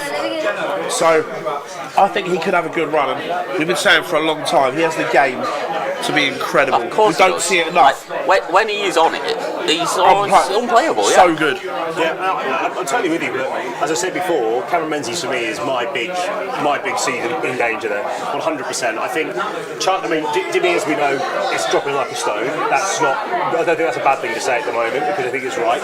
Darren Bedbridge has got one hell of a chance to go and beat him. Yeah. But I do think that Cam Menzies against Charlie back. That I've always said. And like you say, it's all on how well Manley's playing. It's nothing to do with Cammy. But that's got the potential, and I know this is big and bold. I mean, the best first round game I've ever seen in the World Championships is Luke Humphries against Wayne Watmere in 2019-20. That has the potential to better it. It does, but I'm going to caveat it. However well Manley has played, playing on that stage for the first time, as the famous Chris Mason has said, you can't practice shitting yourself. No, you can't. And walking up that stage is the biggest stage you have ever seen. It is. Do you think it helps him though, the fact that he's playing Menzies, who is capable of flapping now and then? Possibly, yes. If he was playing someone that is nailed on to play well. Yeah, if he's rocking up there against Humphries, Littler, whatever. No, I agree. I'm interested to see how he reacts to playing there for the first time. But that's the only caveat. Some people are just born for it though, aren't they? We won't know until we see him up Correct. there. And that's what's brilliant about it. Yeah, 100%. So here's the question then. We'll talk about a man who, I was talking with Ricky there, who has the potential of playing in round 2. I know he's your favourite player in the world, I understand that, but James Wade, I know the record. I know he doesn't like set play. I know he doesn't like Alexander Palace. However, he does make a semi-final every now and then. James Wade has been one of the best players in 2025. By a long shot. You can't deny that. Nope. But you also cannot overlook the record at the World Championships. He's fifth over the year to date this year. 325 grand. He's been in the UK Open. I agree. But again, we're talking about up on that stage again. And that the longer it goes on, the more it becomes a problem as well, and the harder it gets. That stage does funny things to people, and you can't get it out of your head. His record at Alexandra Palace is horrific. Yeah. Looking at Set play, doesn't do it, he struggles. And it's not just because he's an earshot. I think he's in massive trouble if he plays Ricky in round 2. You think? Yeah. I think he comes through round 1. Yeah, I do as well. I think he's massively in trouble straight away. And again, it's another one where he's not going to have the crowd with him. The crowd are fully going to be on Ricky's side. Mr. Christmas, as we know, as he's even christened himself almost there. I don't want to say it too loud though. Ricky's got a hell of a game there. Oh yeah, against Manlock Lung, yeah. Manlock Lung is very, a very force. tough. Yeah. Don't get me wrong, if Ricky plays well, Ricky wins. But Manlock Lung, we've seen what he can do, especially for Hong Kong in the World Cup as well. He can play. I just don't see for Wade, even if he does get through Ricky and he gets through, he probably then makes the 4th round. But does he go through Jan van Veen? No. Not for me. I think Van Veen is in especially like Van Veen. I think his biggest trouble is first round. Like if he gets through that, I think he grows into the tournament. All I'm saying and he goes from that. James Wade against younger players. We know it. Yeah, absolutely agree. The dark arts. You're making sure to slow the game down to control the pace. When I say dark arts, I'm not saying he's breaking any rules. No. But he knows how to play the game. He does, but he doesn't really get flapped by anything like that. He'll step back and take his time when he needs to as well. So I don't think it's a massive worry. We'll touch on the second half of the draw in a moment. Going backwards to the top half of that section, there's nothing there for me that suggests that Luke Humphries doesn't come through any of that. Like, it doesn't break sweat really in that sense to me. Because Humphries, let's not forget this, and I keep reminding people, he was the last player to beat Littler on that stage. Yep. 7-4 in that epic World Final. I know it doesn't feel like an epic because it was 7-4, but it was an epic final. And that world number 1 tag is gone. And it is always easier to be the hunter than the hunted. I think we as fans and media make more of the number 1 spot than the players actually care. Yeah. Once they've done it once, I don't think they're bothered again. They've done it once, they're happy.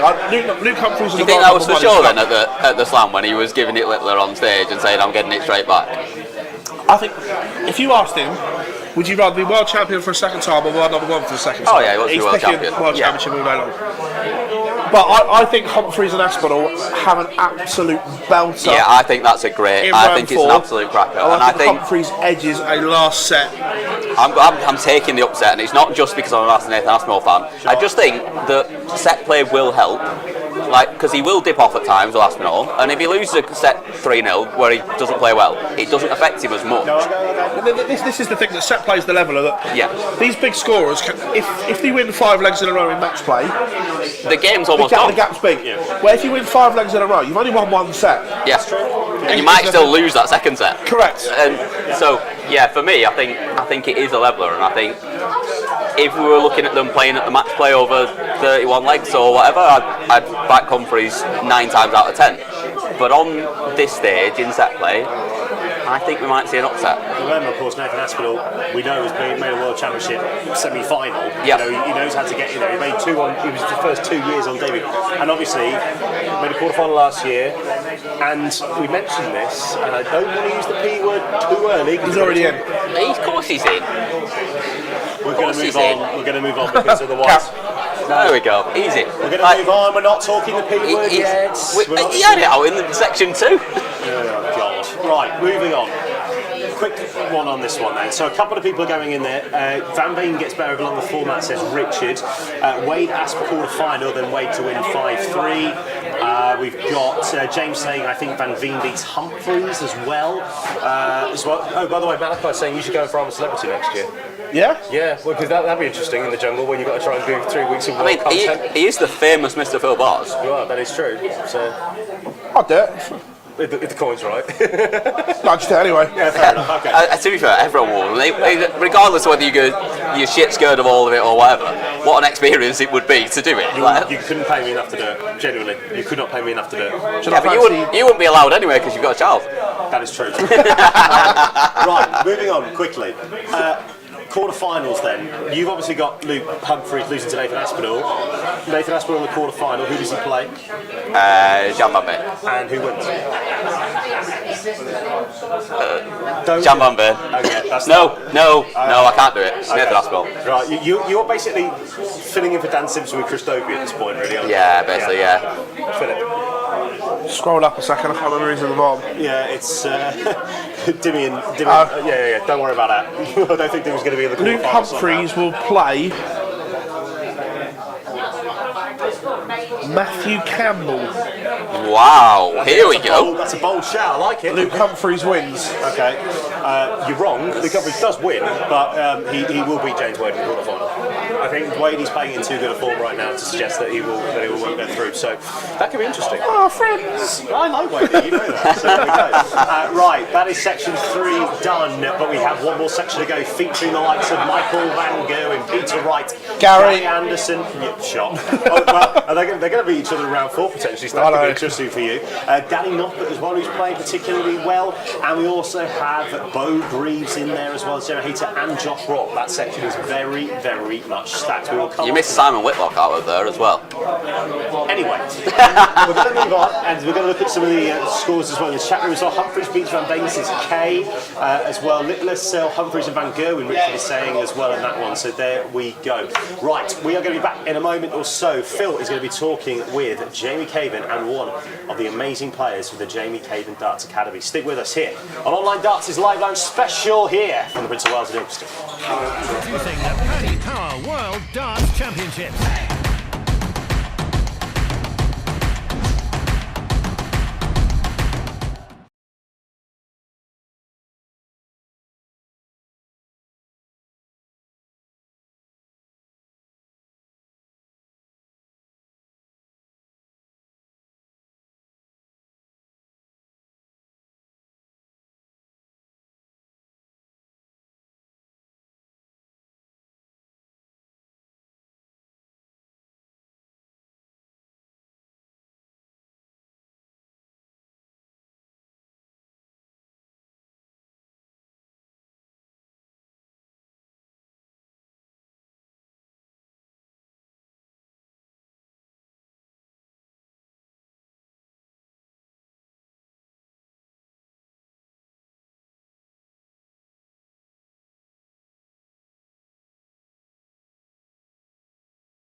Introducing the Paddy Power World Darts Championships.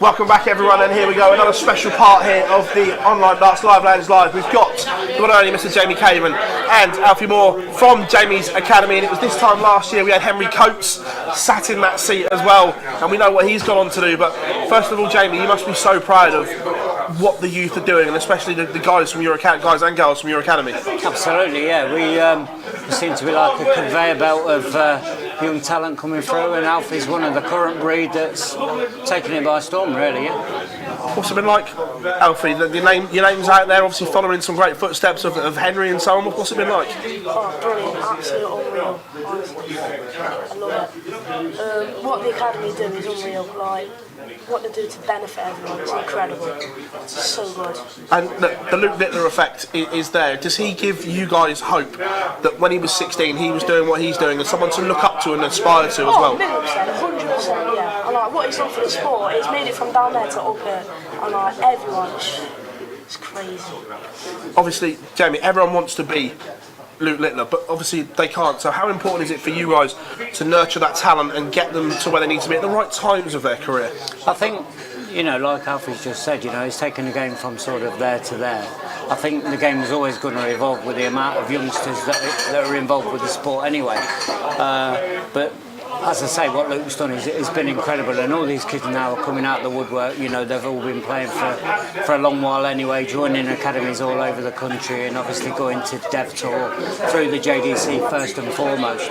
But it's like, you know, it's incredible to see. It's really rewarding for us, but we've been going for over 12 years, coming to 13 years now. So, you know, it's just good to give them a platform to play and enjoy it, really. Have you seen the influx of new youngsters since Luke's done what he's done? Absolutely, yeah. I mean, when we first started 12 and a half years ago, we had 30 odd kids regular, getting up to about 50, and then we had COVID, so obviously there was a drop off.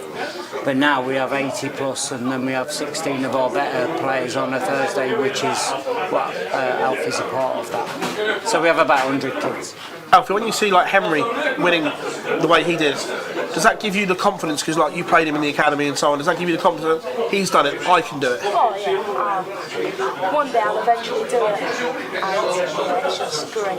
I think it's evident to see that, you know, the likes of Alfie, they see what's available and see the rewards that's there, so it's kind of like they want to have a really big bite of the apple, if you like. So, you know, and that sort of inspires them to go on and do good stuff and better stuff, and they're always asking for sort of ways on how you deal with things and how do you cope with a certain scenario, and you know, so you know, the side where obviously I was pro for sort of 12-15 years, I can sort of give them that sort of bit of a heads up into what to expect, and he's just taking it, you know, the ball by the horns and having a really good go at it. Look, what is the career plan, Alfie? Obviously we know you're still young in it. Where have you set yourself little markers at 16 I want to be here, at 18 I want to be here, or is it just enjoy it at the moment? At the time, you just enjoy it up until I eventually make it pro. And one day I will eventually do that, and I can't wait to actually do it. I love the enthusiasm. I think he, you know, he's got his head on. He's one of these youngsters that's coming through at a really good pace. Just played his first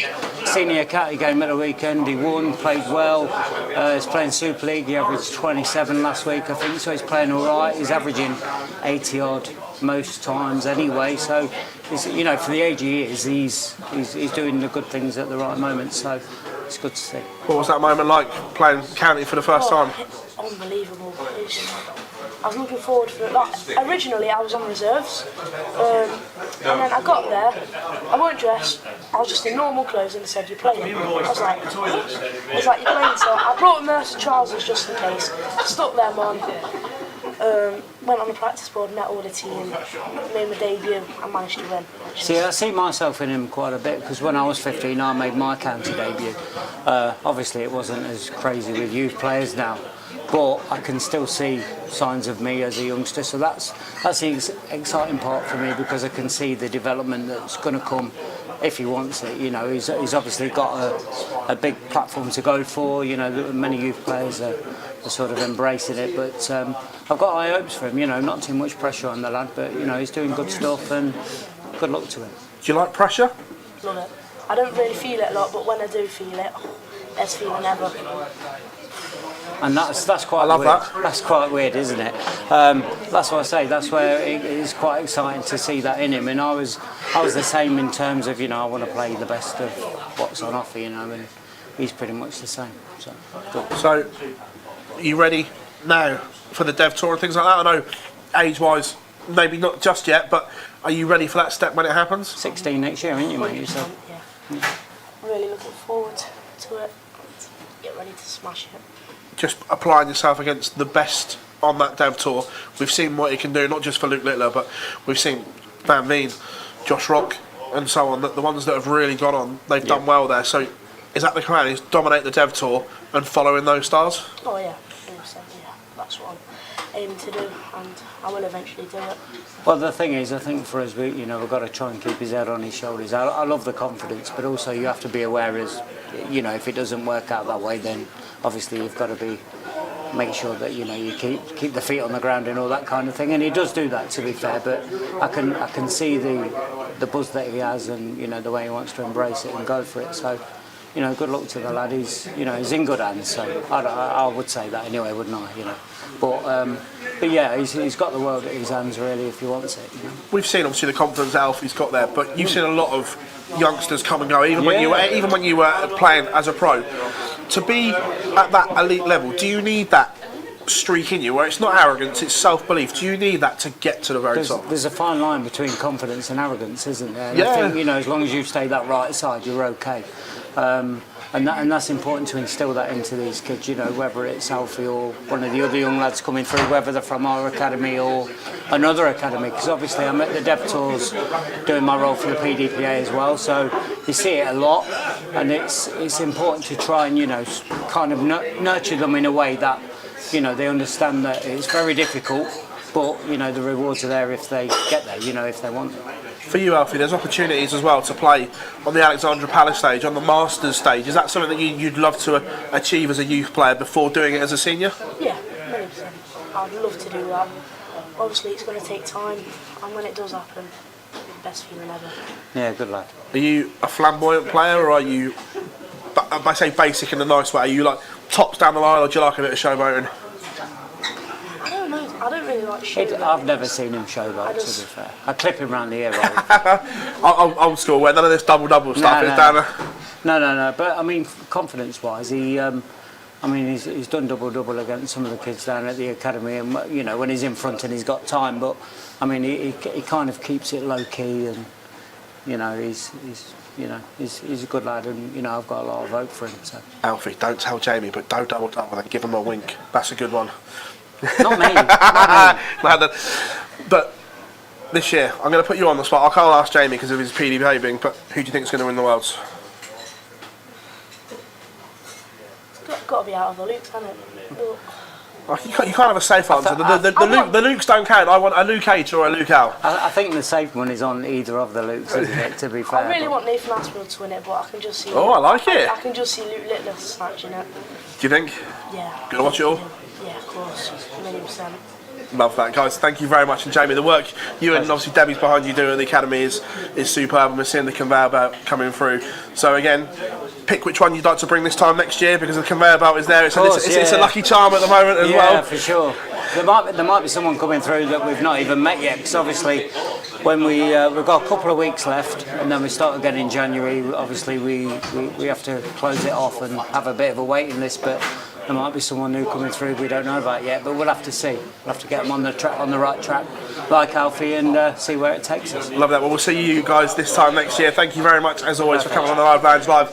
Everyone, thank you so much. After this short break, we'll be back to preview session number 4 of the Paddy Power World Darts Championship. Introducing the Paddy Power World Darts Championships.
Yes, section 4 about to get underway with our preview. We're all back, we're all here at the Live Lounge Live here in Wales in Ilkeston and Mace. That was an unbelievable chat there with Jamie Cable, wasn't it? And obviously with Alfie as well, one of the players. And you guys are doing a fantastic job as well. Yeah, well, we sponsor the academy here at the Prince of Wales, and Charlotte's a mentor there, and I go and try and help out as much as possible. So last year, 2 kids designed these 2 shirts. They both got a mini version, obviously.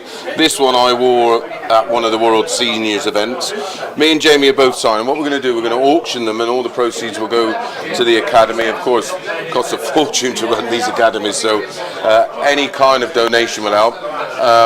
If you go to the Prince of Wales 2023 Facebook page, we'll set a thing up there where you can put your bid in.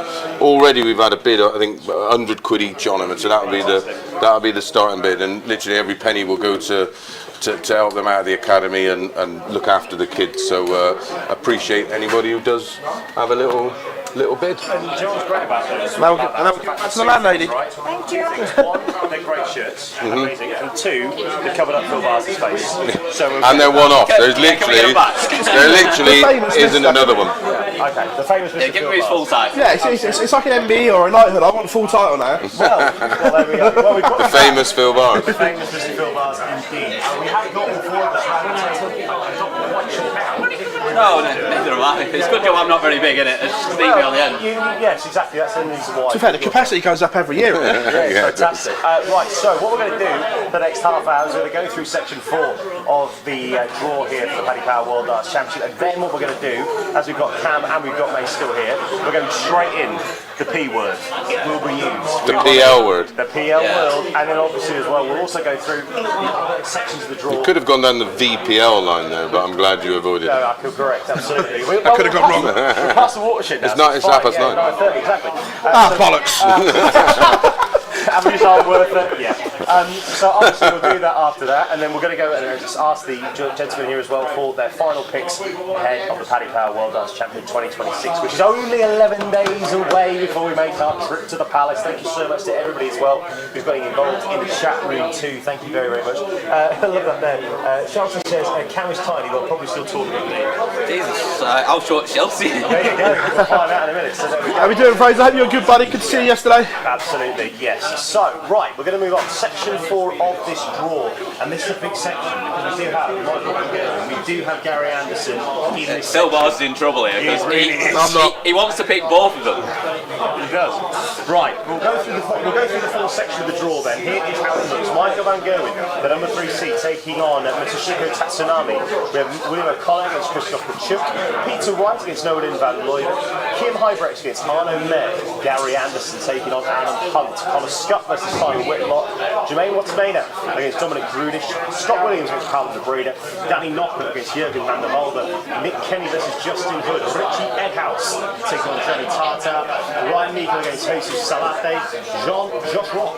Almost tried to butcher that name. Who's John Rock? You went John so Rock, heavy on Jesus Salate that you absolutely ruined John Rock. Yeah, absolutely. Josh Rock against Gemma Hayton, Nico Springer versus Joe Comito, Daryl Gurney versus Bo Greaves, and Callum Ritz against Patrick Kovac.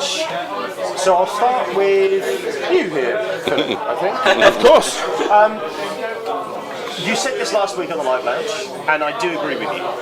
If Michael Van Gerwen... I wonder where you were going with that first of all, but you said that bit, it's fine. Don't worry, we'll talk about that in a minute. If Michael Van Gerwen could have handpicked a part to draw to play himself into 4... It's lovely. That's not bad, is it? You know, you just look at that section of the draw. When you've missed the Players' Championship finals and you've missed the amount of darts that he has, that is absolutely perfect to play yourself into some form and win games at Alexandra Palace. Yeah, I expect Michael to have a big run in this. I do as well. I don't know how he does it, but when he went to the World Series finals, you know, we were like, it's just not good. His draw wasn't particularly favourable.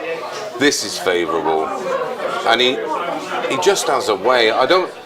Listen, he's never going to dominate the sport again. That just ain't happened because there's too many frailties in him, whether it be mentally, physically, technically. But when he gets it right, my goodness, he can still turn it on. He needs his problem when he comes up against the Humphreys and the Littlers. He needs that second turn, and he's just not getting it. But if he starts pinning, for me, he's very much like Pricey. The scoring phase of their matches, he's still right up there with the best of them. It's just on that finishing where before he used to be clinical.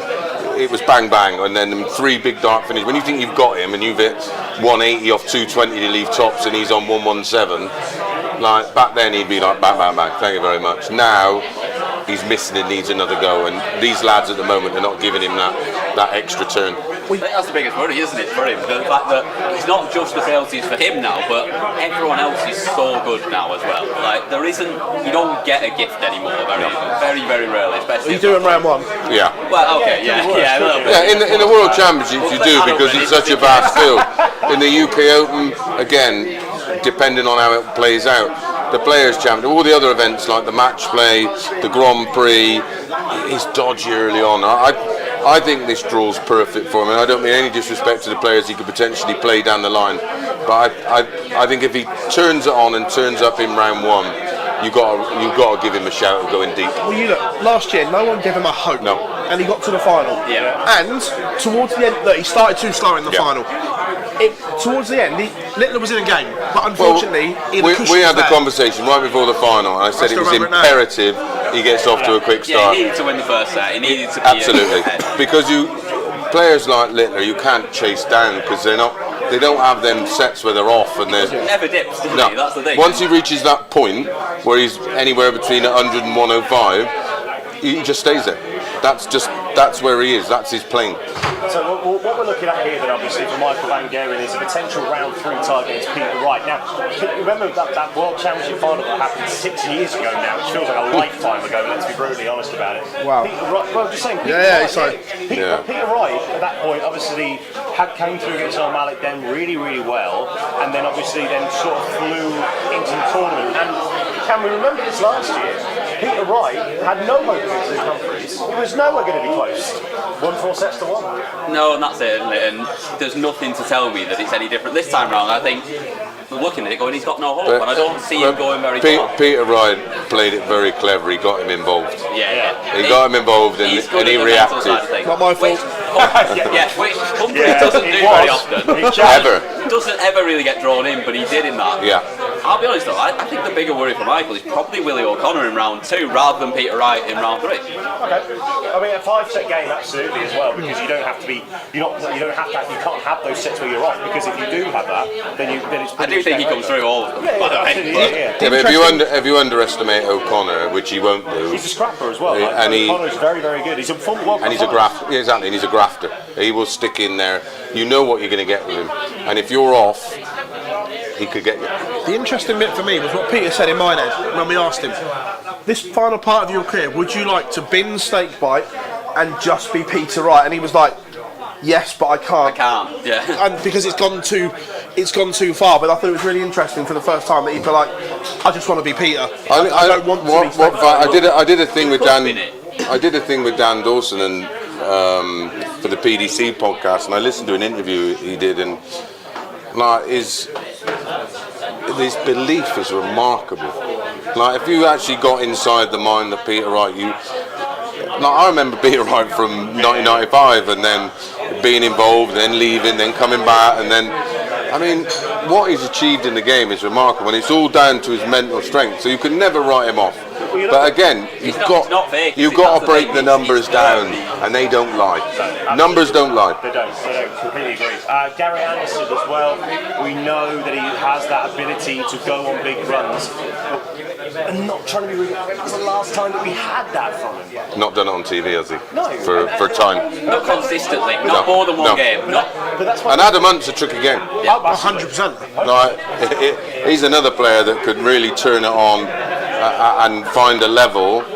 And like I said, like Gary on the floor, it was weird. He used to be the floor stuff didn't used to really bother him very much. He almost just used to do it out of I got him. Yeah. Well, just to put on that point. Do you remember when in 2018, when in my opinion he was the best player in the world?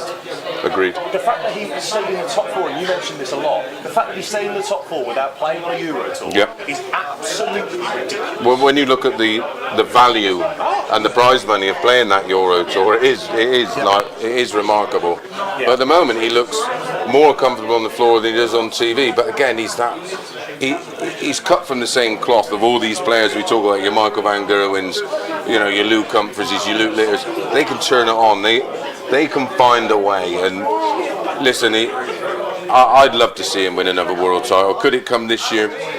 He's at personal best averages and personal best numbers and personal best 180s in matches this year. So it's in the locker. It is very much which version of Gary turns up, but I've had the pleasure of commentating on his Pro Tour, and I'm just stand there in awe of, he's 54 now? Yeah, 50. And he's knocking in 118 averages. You're like, what is going on? But it's how good it looks as well. Like and how easy, so good. And how easy it makes it look. You've always said, when he's in full flow. Well, the favourite one was his busting tops with the ball. That's how good he is. It's not easy to bust tops. No. Straighten the ball and then do a 180 next visit. Letting the cat out of the bag here. I was with him yesterday in Edinburgh. Were you? He's tinkering. Oh. No, don't do that. For out of all people, I never thought I'd say this. Gary played with a moulded flight in the stem yesterday. Wow, that's different. Just go back to the Noirs. It's not simple. It's not difficult. All I'm saying, I've got to say with me. They're in the car. 180, 140, 140, 180, 140. He was like, I like these, so don't be surprised if he rocks up at the Worlds with a moulded flight and stem. And you look at his route. Listen, it's not horrid, is it? No. Still, what I mean, I can have. He's played well. That came underneath but he's still flaky. We all watch Scott against Simon Whitlock. He looks $1 million until it comes to the business end. And listen, Gary Anderson, whichever version turns up, is not going to give you an easy night's work. He's going to push you and he's going to make you play. And maybe that's the way I sort of see it playing out. And then him and Michael, what a game that's going to be. Round 4. Round 4. Best of 7. Yeah. Best of 7 sets. Amazing. Let's go through the bottom half of the draw next and let's take a look at it. So Danny Noppert, Jürgen van der Voorde, Nick Kenny versus Justin Hood, Richie Edhouse, Johnny Tata, Ryan Meekman, Jesus Salate, Josh Rock, got that one right this time, Gemma Hayter, Nico Springer versus Joe Cavito, Daryl Gurney-Bowbury and Callum Ridge against Patrick Kovac. Now, I don't wish to make this sound very simple because darts is a simple game. But, Phil, Danny Noppert surely gets through that section of the draw because he's playing unbelievable at the moment. Danny Noppert and Josh Rock go head to head for me. Yeah.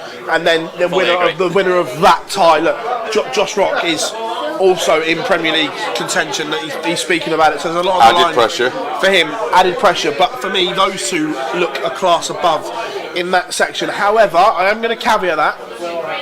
Like we said with James Wade, he's had an unbelievable year, but Danny Noppert's record at Alexandra Palace cannot be ignored because, again, it is awful. It is. But I always used to say about Danny Noppert, there was no special effects with him. He was one pace. He did very much like Ratajski. This year, I've seen a different element to not only his personality, his approach, the way he's going into matches. There's a bit more aggression. There's a bit. Had the memo. Yeah, who knows? But I have been super impressed with him. And change of pace now, isn't there, where he can speed it up a little bit when he knows he needs to up the scoring. Very much really like Hetzer when he's trying to be too deliberate. He's better when he starts to motor. Noppert's very much cut from that same kind of. Dart 1 being deliberate, but as long as Dart 2 and 3 that's your quite quick. That's your range. Yeah, that's your range finder. So yeah, I think that section's gonna.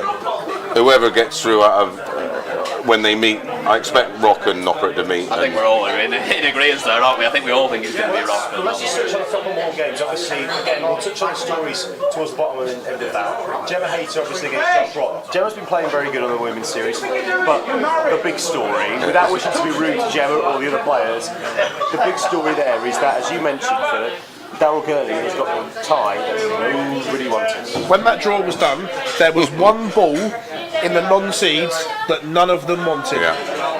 And it was that one. And late as well, wasn't it? Yeah. And Daryl Gurney is the unlucky one that's pinged it. Yeah. She was the tie that no one wanted. Because the difference between Bo and I like Gemma, she's a great player. But that jump in levels, it's 20 points, isn't it? It's 20 points, and listen, she's gonna be nervous, and rightly so. Where the difference between Bo is she'll go there and think she can win. The thing is with Bo as well is that she's still coming off that incredible thing with the women's series. 86 matches undefeated. Ridiculous, isn't it? But the thing is, and what I fear we'll see again here is the fact that she plays really well to a ridiculous standard, but she's not winning games when she comes onto the telly and playing against the men. And the standard is there, the quality is there. Yeah, I agree. She's a bit like Vessel Nyman's a similar comparison. He's not winning games. But he's averaging great numbers. Look at him in the Grand Slam last year, 107 tournament average, and didn't get through. And that's the thing, and I think that's my worry for her, is that Daryl's not someone that's going to get rattled. And will he just do enough on throw to win sets and just nick his way through, even though she might average him by 10 points? Yeah, and I think Bo blossoms under the lights. Yeah. Every time I watch her, listen, no one's perfect all the time, but I think she enjoys that environment. I think that's a game that she will look at and think it's winnable. It's winnable. The fact that she's on the final day of the round one, she's probably the second or third last game on in round one, is that going to be a hindrance or is that going to be a help to her to see where she is at this point? It's a help if she wins, because she's I'd like to see her turn up a few days before, get herself... Kind of a practice at the venue. Yeah, practice at the venue, get herself acclimatised and just... Because listen, when you always want to come out late, because then you can watch the tour, you absorb there's lots of information you can take, the atmosphere, and if you go to the venue and just sit there and just take it all in, when you actually then go up there, it's not that much of a surprise. So, yeah, I think it's a game that she can win, and potentially plays Callum Ridge or Patrick Kovacs in round two. I don't think listen, Callum Ridd's an unbelievable talented player. Like very much like Ricky Evans from that same fold for me. Like they have got talent. What they've got to do is just work out why they can't do it all the time, and that's the secret. There was Taylor was. We obviously saw him last year, Callum as well. Yeah, and listen, he's had some ups and downs, but super talented. But again, can Bo Greaves play at the level that either of them? Yeah, absolutely she can. Yeah. We've seen it, we've witnessed it, we've watched it. She can do it. So, and that's all she can take into these matches is go. Listen, I'm capable, and she should fear nobody. Listen, she didn't beat a poor version of Luke Littler in the World Youth. No, she beat an elite version of him. That version that went on to win the Players' Championships final. So, I mean, Rich is obviously saying here in the chat, like, as a marketing dream, would you like to see Bo Greaves? Obviously, not just marketing because she is quality, but you look at. Again, I always come back to this. Littler has brought new eyes to the product, and that's great. But Bo as well would bring more eyes to the product because again, it's that sort of thing that, especially with such a fantastic year for women's sport. You know, you look at the women's football team for England winning the Euros. You look at the women's rugby team as well. The cricket team, not so much when they still got to a semi-final. But it's that thing of if you can see it, you can be it. Exactly, and that's it. And it is that different element of marketing. Like Littler brought the youth to it and everything else, but getting a woman on the stage, winning big matches at the Palace, it puts eyeballs on it like nothing else. if you'd have said to a couple of parents who had a 13-year-old girl that was talented at darts 15 years ago, like, oh, why don't she become you wouldn't even consider it because for one there was the financial rewards, the opportunities weren't there. That's all changed.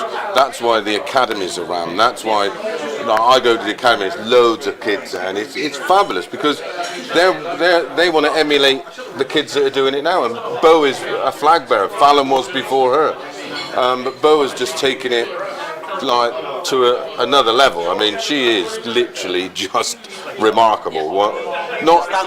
Just a dart player. Never mind. You don't have to bring gender into it. She's just a fabulous dart player. But that's the thing. It's now a viable career.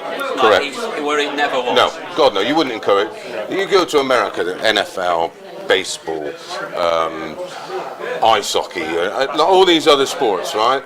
Your parents would drive them into it because the financial, they would invest in their child if they had an ability, and the rewards were there.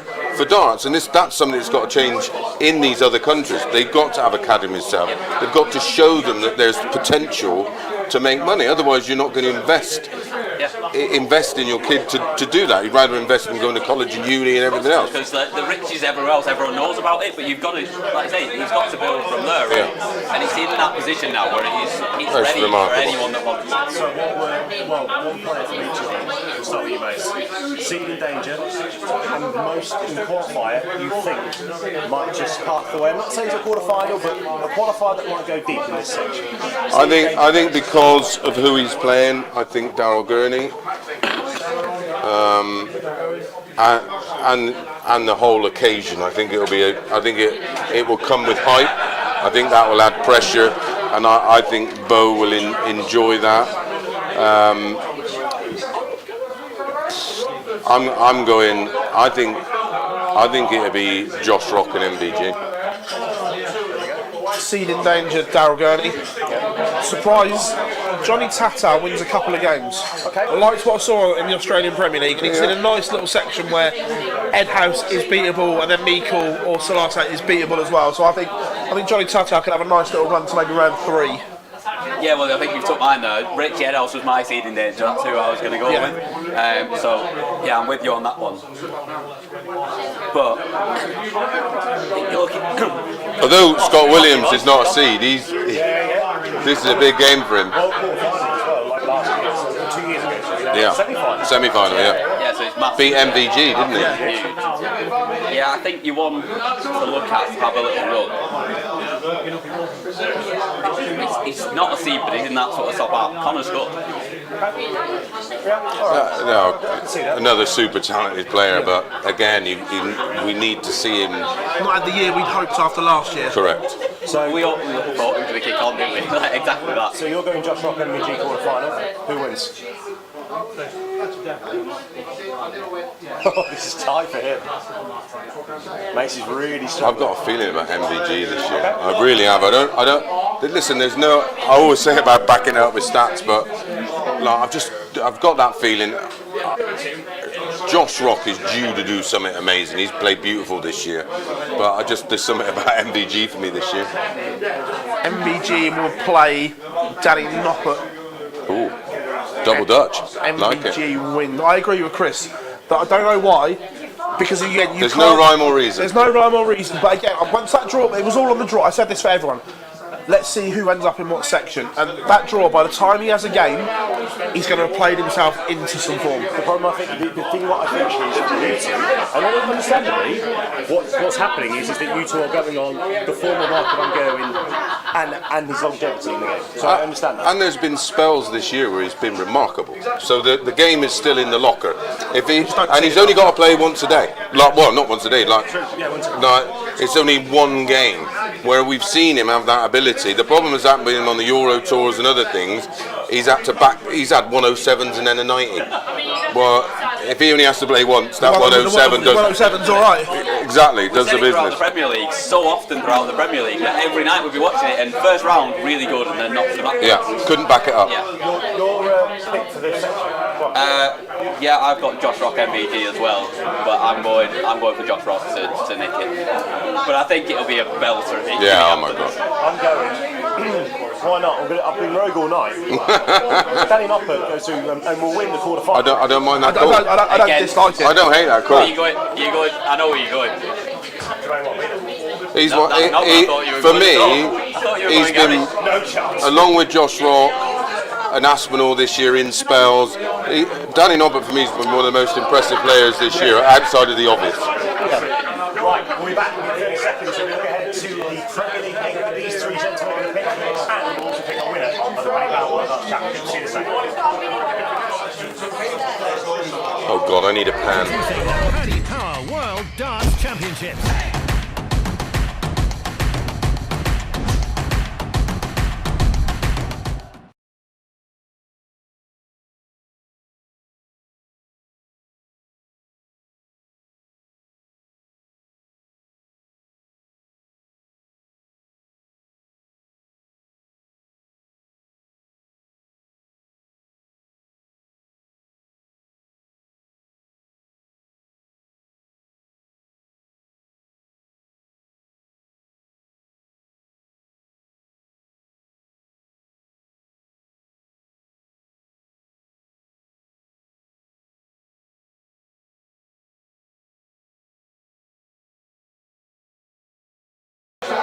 Welcome back then to the Prince of Wales here in Ilkeston. As you can see, I've got two microphones to see if one of them might work. Who knows at this point, but we'll try and give you that one. We'll see how we go. Right, this is the Paddy Power World Darts Championship live lounge, live special here at the Prince of Wales. By the way, can I just say, before we go into it any further, Chris, thank you so much for hosting us again. Mate, it's the best show of the year. I love it. I love it. It was a random idea me and Barzy come up with, and he said, "Why don't we do it from the pub?" And I was like. And of course, back then when I first took it, we didn't have strong enough internet. We had absolute nightmares. We had no equipment. The amount of people that sort of come in and go, "Are you doing it again?" And the support we get online for it is fabulous, and I love it. Absolutely love it. Like I say, we couldn't. And it's something different. No one else does it. So obviously, we couldn't much a better place to do it. So thank you very much to everybody as well in the chat room. We are looking at some of the scores as well. MVG for a semi says Joel. Robson, I know can't hear you very well. That's my fault. Sorry about that. There's going to be some crazy upsets that nobody sees coming as well, which is very, very interesting indeed. Also as well, on Goda, it's Rock says K. We've got Rock beating Noppert in the last 16, says James, and then MVG beating Watsamina in the last 16. MVG beats Rock in the quarters final. So that's where we are. So you and I are going to have to share this microphone. Yeah, that's it. I'm sure we can make it work. It's like we do on our own podcast. That's absolutely fine. Yeah, it's always a shit show on there. Absolutely correct. It's late enough now, isn't it? Yeah, absolutely. We can say that. Right, gentlemen, it's come to that time. It's come to that time. It is time for the P word, everybody. Get your 8 picks in the chat room as well before we actually get going with this as well. So, right now, appreciate the Worlds is happening. There is that small tournament happening up the top of Muswell Hill. But right now, your Premier League 8 as of January the 4th. I've got 2. I'm ready. I've got mine ready to go. Both Luke's. Yeah. MVG. Yeah. Johnny Clayton, because I think he nicks 4th spot in the world above Bunting during the tournament. And then Jan Van Veen, Josh Rock, Gezi Price, Nathan Aspinall. And if anyone wants to disagree, they're wrong. Philip. I've got an 8 I think they'd like. Can I tell you the 8 I think they'd like to pick? Yes. Right now? Yes. Luke, Michael, Bunting, Gezi, Aspinall, Van Veen and Rock. I think that would be the ideal Premier League. Yep. However, I think Johnny Clayton and Danny Noppert forced their way in because of runs at the Worlds. Okay. And what they have to defend. Correct. I wouldn't hate that. I think they get in, and I think Bunting and I think Van Veen misses out. Is it? Yeah, I wouldn't be against it being a year too early for him, but I'd have him in. I've got 11. He's got 11. 11 into 8. I tell you what, that is a very new format, and we're going to have to work that out. There's a bit of maths in there. MVG, Bunty, Aspinall, Van Veen, Rock, Price, Wade, Noppert and Clayton. I think over the course of the last 12 months, I think they've all given themselves a shout, and it for probably 4 of those, it's all going to come down to what they do at the Worlds, I think. And I think it's horrible that someone's going to miss out, and that for me they've done enough. So that's why they should do my 12-player idea. Solves the problem. I'm all for 12, even 10. I'd settle 12 home and away, and then after the 12 weeks you drop 4, the bottom 4, and then you go to the 8 that they do now. Bring draws back as well. Bring draws back. Absolutely bring. I don't understand why the bookies aren't pushing for that, because for them it gives them a different avenue to go down. It's getting very noisy, it must be said. It's good, it's great, I love it. I like it. This is the point. A bit lively in here, considering we're closed, by the way. Yeah, I love it. Absolutely closed. I couldn't get in. No, Names on hand. Yeah, there's a reason for that. Right, so I had to ID him. yeah, absolutely. So good that fake one. Absolutely. So I'm with most of you. Like, I'm going to go Luke MVG, obvious. Bunting going to get stopped, or if he doesn't, I wouldn't put him in because of his year and what happened last year in the Premier League for him. So the difference between Aspinall and Bunting, Aspinall's done it in ranking tournaments, Bunting's done it in... Also, Aspinall made final. Yeah, that's correct. true. So I would go, personally, I'll go Bunting as top 4 for now, but it would be Bunting or Clayton. Yeah. One of the two. I'll go Rock, I'll go Van Veen because... Can you ignore Wade? It's hard to, but yes. he's not the face that they want, is he? That's the problem. So I go, to be fair, actually, I might put him in, again, Wade and Aspinall are on the bubble. Just for the interviews, I'm here for it, yeah. And also Gezi Price as well. Yeah. Gezi will be in. So I've got 10, but there are caveats to that. That 4th in the rankings is massive. Yeah, it's huge because listen, I listen to a lot of people that say if Bunty wasn't 4th in the world because of the disaster he had in the Premier League and the year he's had, would you put him back in? But listen, you can't ignore world rankings, can you? And they made the rules up. Yeah. Maybe Barry will change. Rule number one. Correct. I was just going to say, by the way, that there is a genuine possibility right now that the world number 5, 6 and 7 are going to miss out. Exactly. And that... And Give me the camera and microphone now. And that's why I think the 8 idea is flawed, because you are going to create that, and we're literally, it's live now, we're going to create that situation where there's 3 players who've been brilliant all year are not going to get picked because of recency biased, or they don't tick the old boxes. So that's why I think they should go back to 12. I think 12 would be perfect. So that's the Premier League 8 as it stands. I'm sure it will change throughout. It's a fluid system, as we all know, but it is the big questions now, gentlemen. You've all picked. You haven't picked section 3. So I'm going to guess. I'll let you do that in a moment. But Cam, I'll go to you first. While you I've got 1 or 2. Yes. Who did you pick section 3? I've picked countries. Yeah. So there you go. Yeah. Who comes out of section 1 anyway? Who's quarterfinals in section 1? Luke Littler, isn't it? it's not a question. Who does he beat in the quarter-final? Big question. Who does he beat in the quarter-final? He beats Rogue One, Luke Woodhouse. Luke Woodhouse? Oh, you've gone rogue. You like him with Matt Campbell? Jesus wept. Okay. And section. There's not a lot in that bottom section, so worry Luke Woodhouse to get to it. Roger, he does have a run in him, Woody, every now and then. He's had a great year as he goes. Good luck in picking section 2. Johnny Clayton. Yeah. Who does he beat? He beats Ryan Searle. Ryan Searle, there you go. There we go. Ryan Searle and Johnny Clayton over here. So you've got, so your semi-finalists are Lou Littler, Johnny Clayton, Luke Humphries, and Josh Rock. Josh Rock. So there we go. Philip. I've got Luke Humphries, Johnny Clayton, Luke Littler, and MVG. So you're not too far apart on that. So there we go. Chris, I've got section 3. So who comes out of section 3? Humphries. Yep. And who's he playing in the But- quarter? Another rogue in the draw. Look out for Charlie Manby. If he gets past Menzies, look out, because this kid is unreal. To be fair, we said that. People said that about Luke Littler 2 years ago. When And he we're was doing here, the same thing now. And people went, "You mad?" But it's possible. So I mean, for me, it's Littler. I'm going to go as well. Littler. Now this is where I'm a bit worried here in section 2. You went wrong on me, I just realised. I had Jan Van Deen beating Nathan Aspinall in section 3. Oh yes, you did. Correct. So Luke Littler, I think it will be in section 2. I think I said Martin Schindler, didn't I? Yeah, Martin Schindler. Yeah. There you go. And then I've got Luke Humphries. You're in a world semi-final, and you Yep. think I was wrong? No, I don't. I got Littler Clayton, Yeah. So Humphries against MVG. Not the same. I'm going. Have we?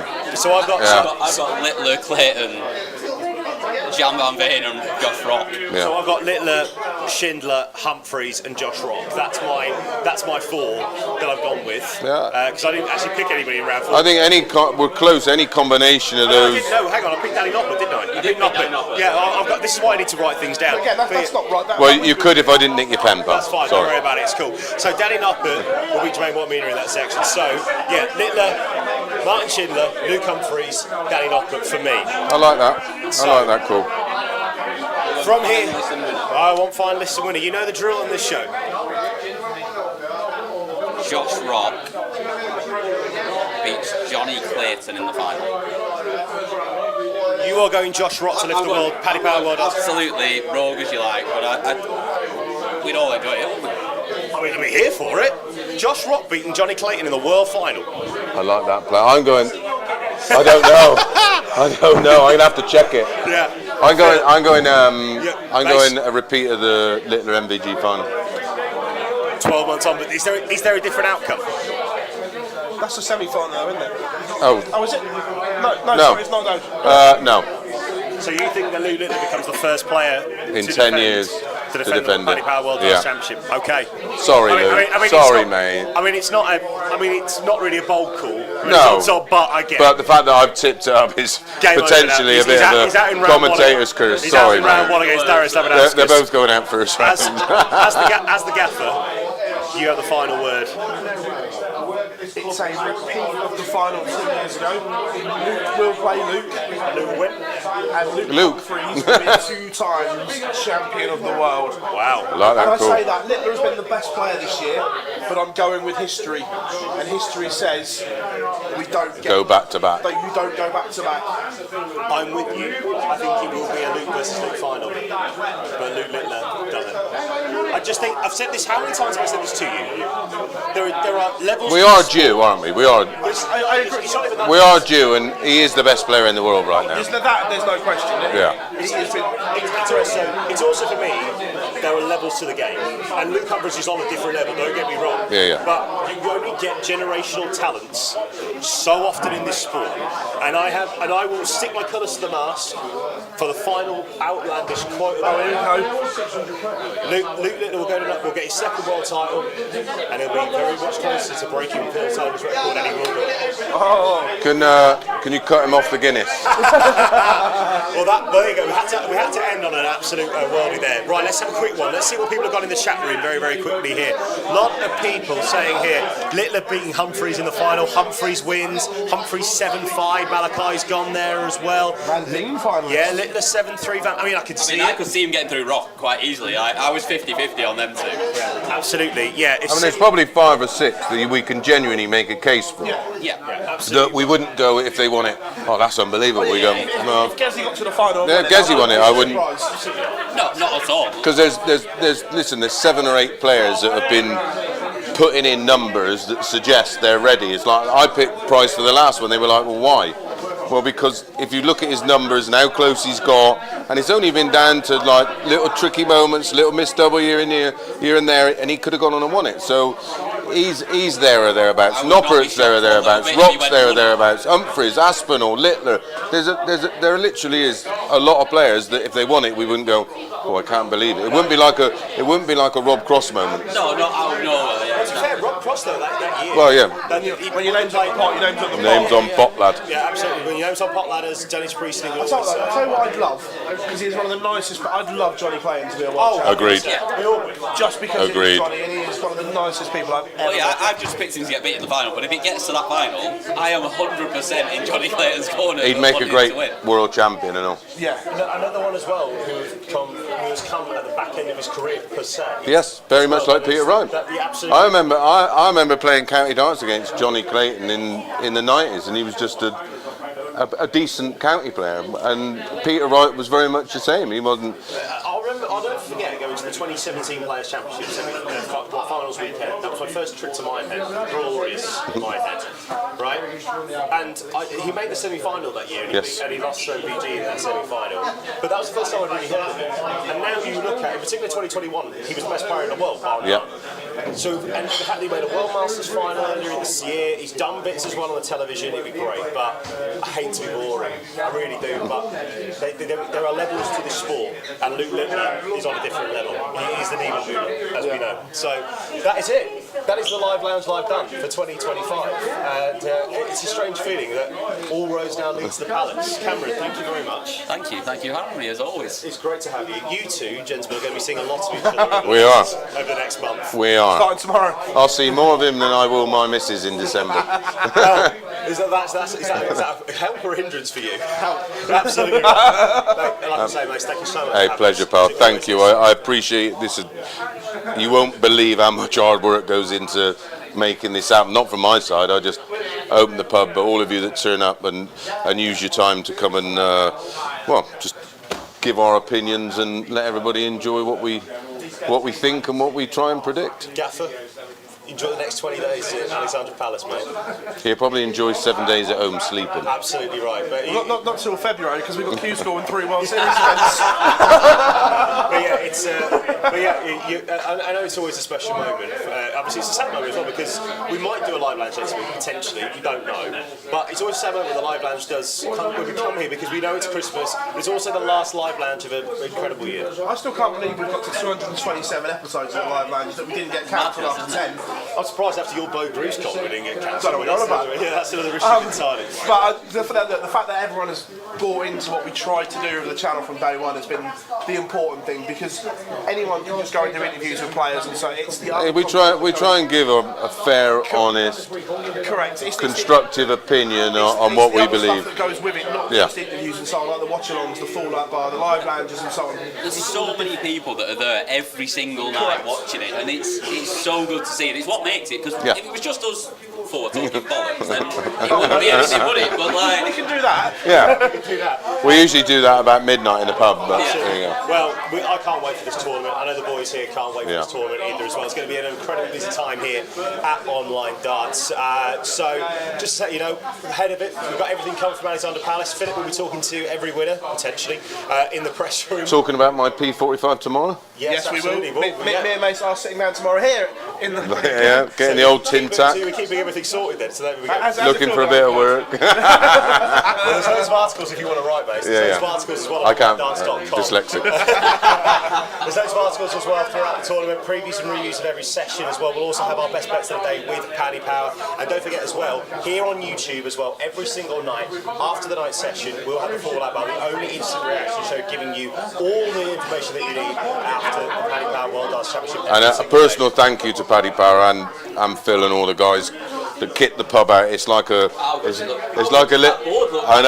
little alley pally in here, isn't it? And everybody loves it, and they all go home with merchandise. They roll down the road in Paddy Power pants at 1 in the morning, and absolutely right. Absolutely correct. Yeah, search online darts as well. Facebook, X, Instagram, Threads, TikTok, Blue Sky, everything that you can possibly think of. We will be there giving you social content throughout the night. Thank you very much as well to all of our guests as well, to Jamie Caven as well, to Alfie as well, and also as well to the massive Ricky, yes, good luck to Ricky in the world. It's a massive Ricky Evans. That's the only fan of this ball comment. Yeah, well it is. Yeah. The rapid Ricky Evans, the massively brilliant Ricky Evans, I should say as well, and also as well as before, the gentleman here as well, Chris Mason, Cam McFarlane, and the gaffer Phil Bars. Enjoy the next 20 days, pal. Thanks. That is the live lounge heading off in 2025 potentially, but we will be back with you on the first day of Q School as well, Monday the 5th of January 2026, when we will have a new world champion. A massive thank you as well to our producer as well. He knows who he is. We can't really talk about all the rest of it, but massive thank you to our producer as well, who's been keeping us in check all night, and a massive thank you to all of you as well for watching throughout the evening. It's been a genuine pleasure being here. It's been a genuine pleasure on the Live Lounge Live. A massive thank you to everybody here in the pub as well. Thank you very, very much indeed. Thank you for watching. All roads lead to Alexandra Palace. Merry Dartmouth, everybody, from us all. Good night. Introducing the Paddy Power World Darts Championships.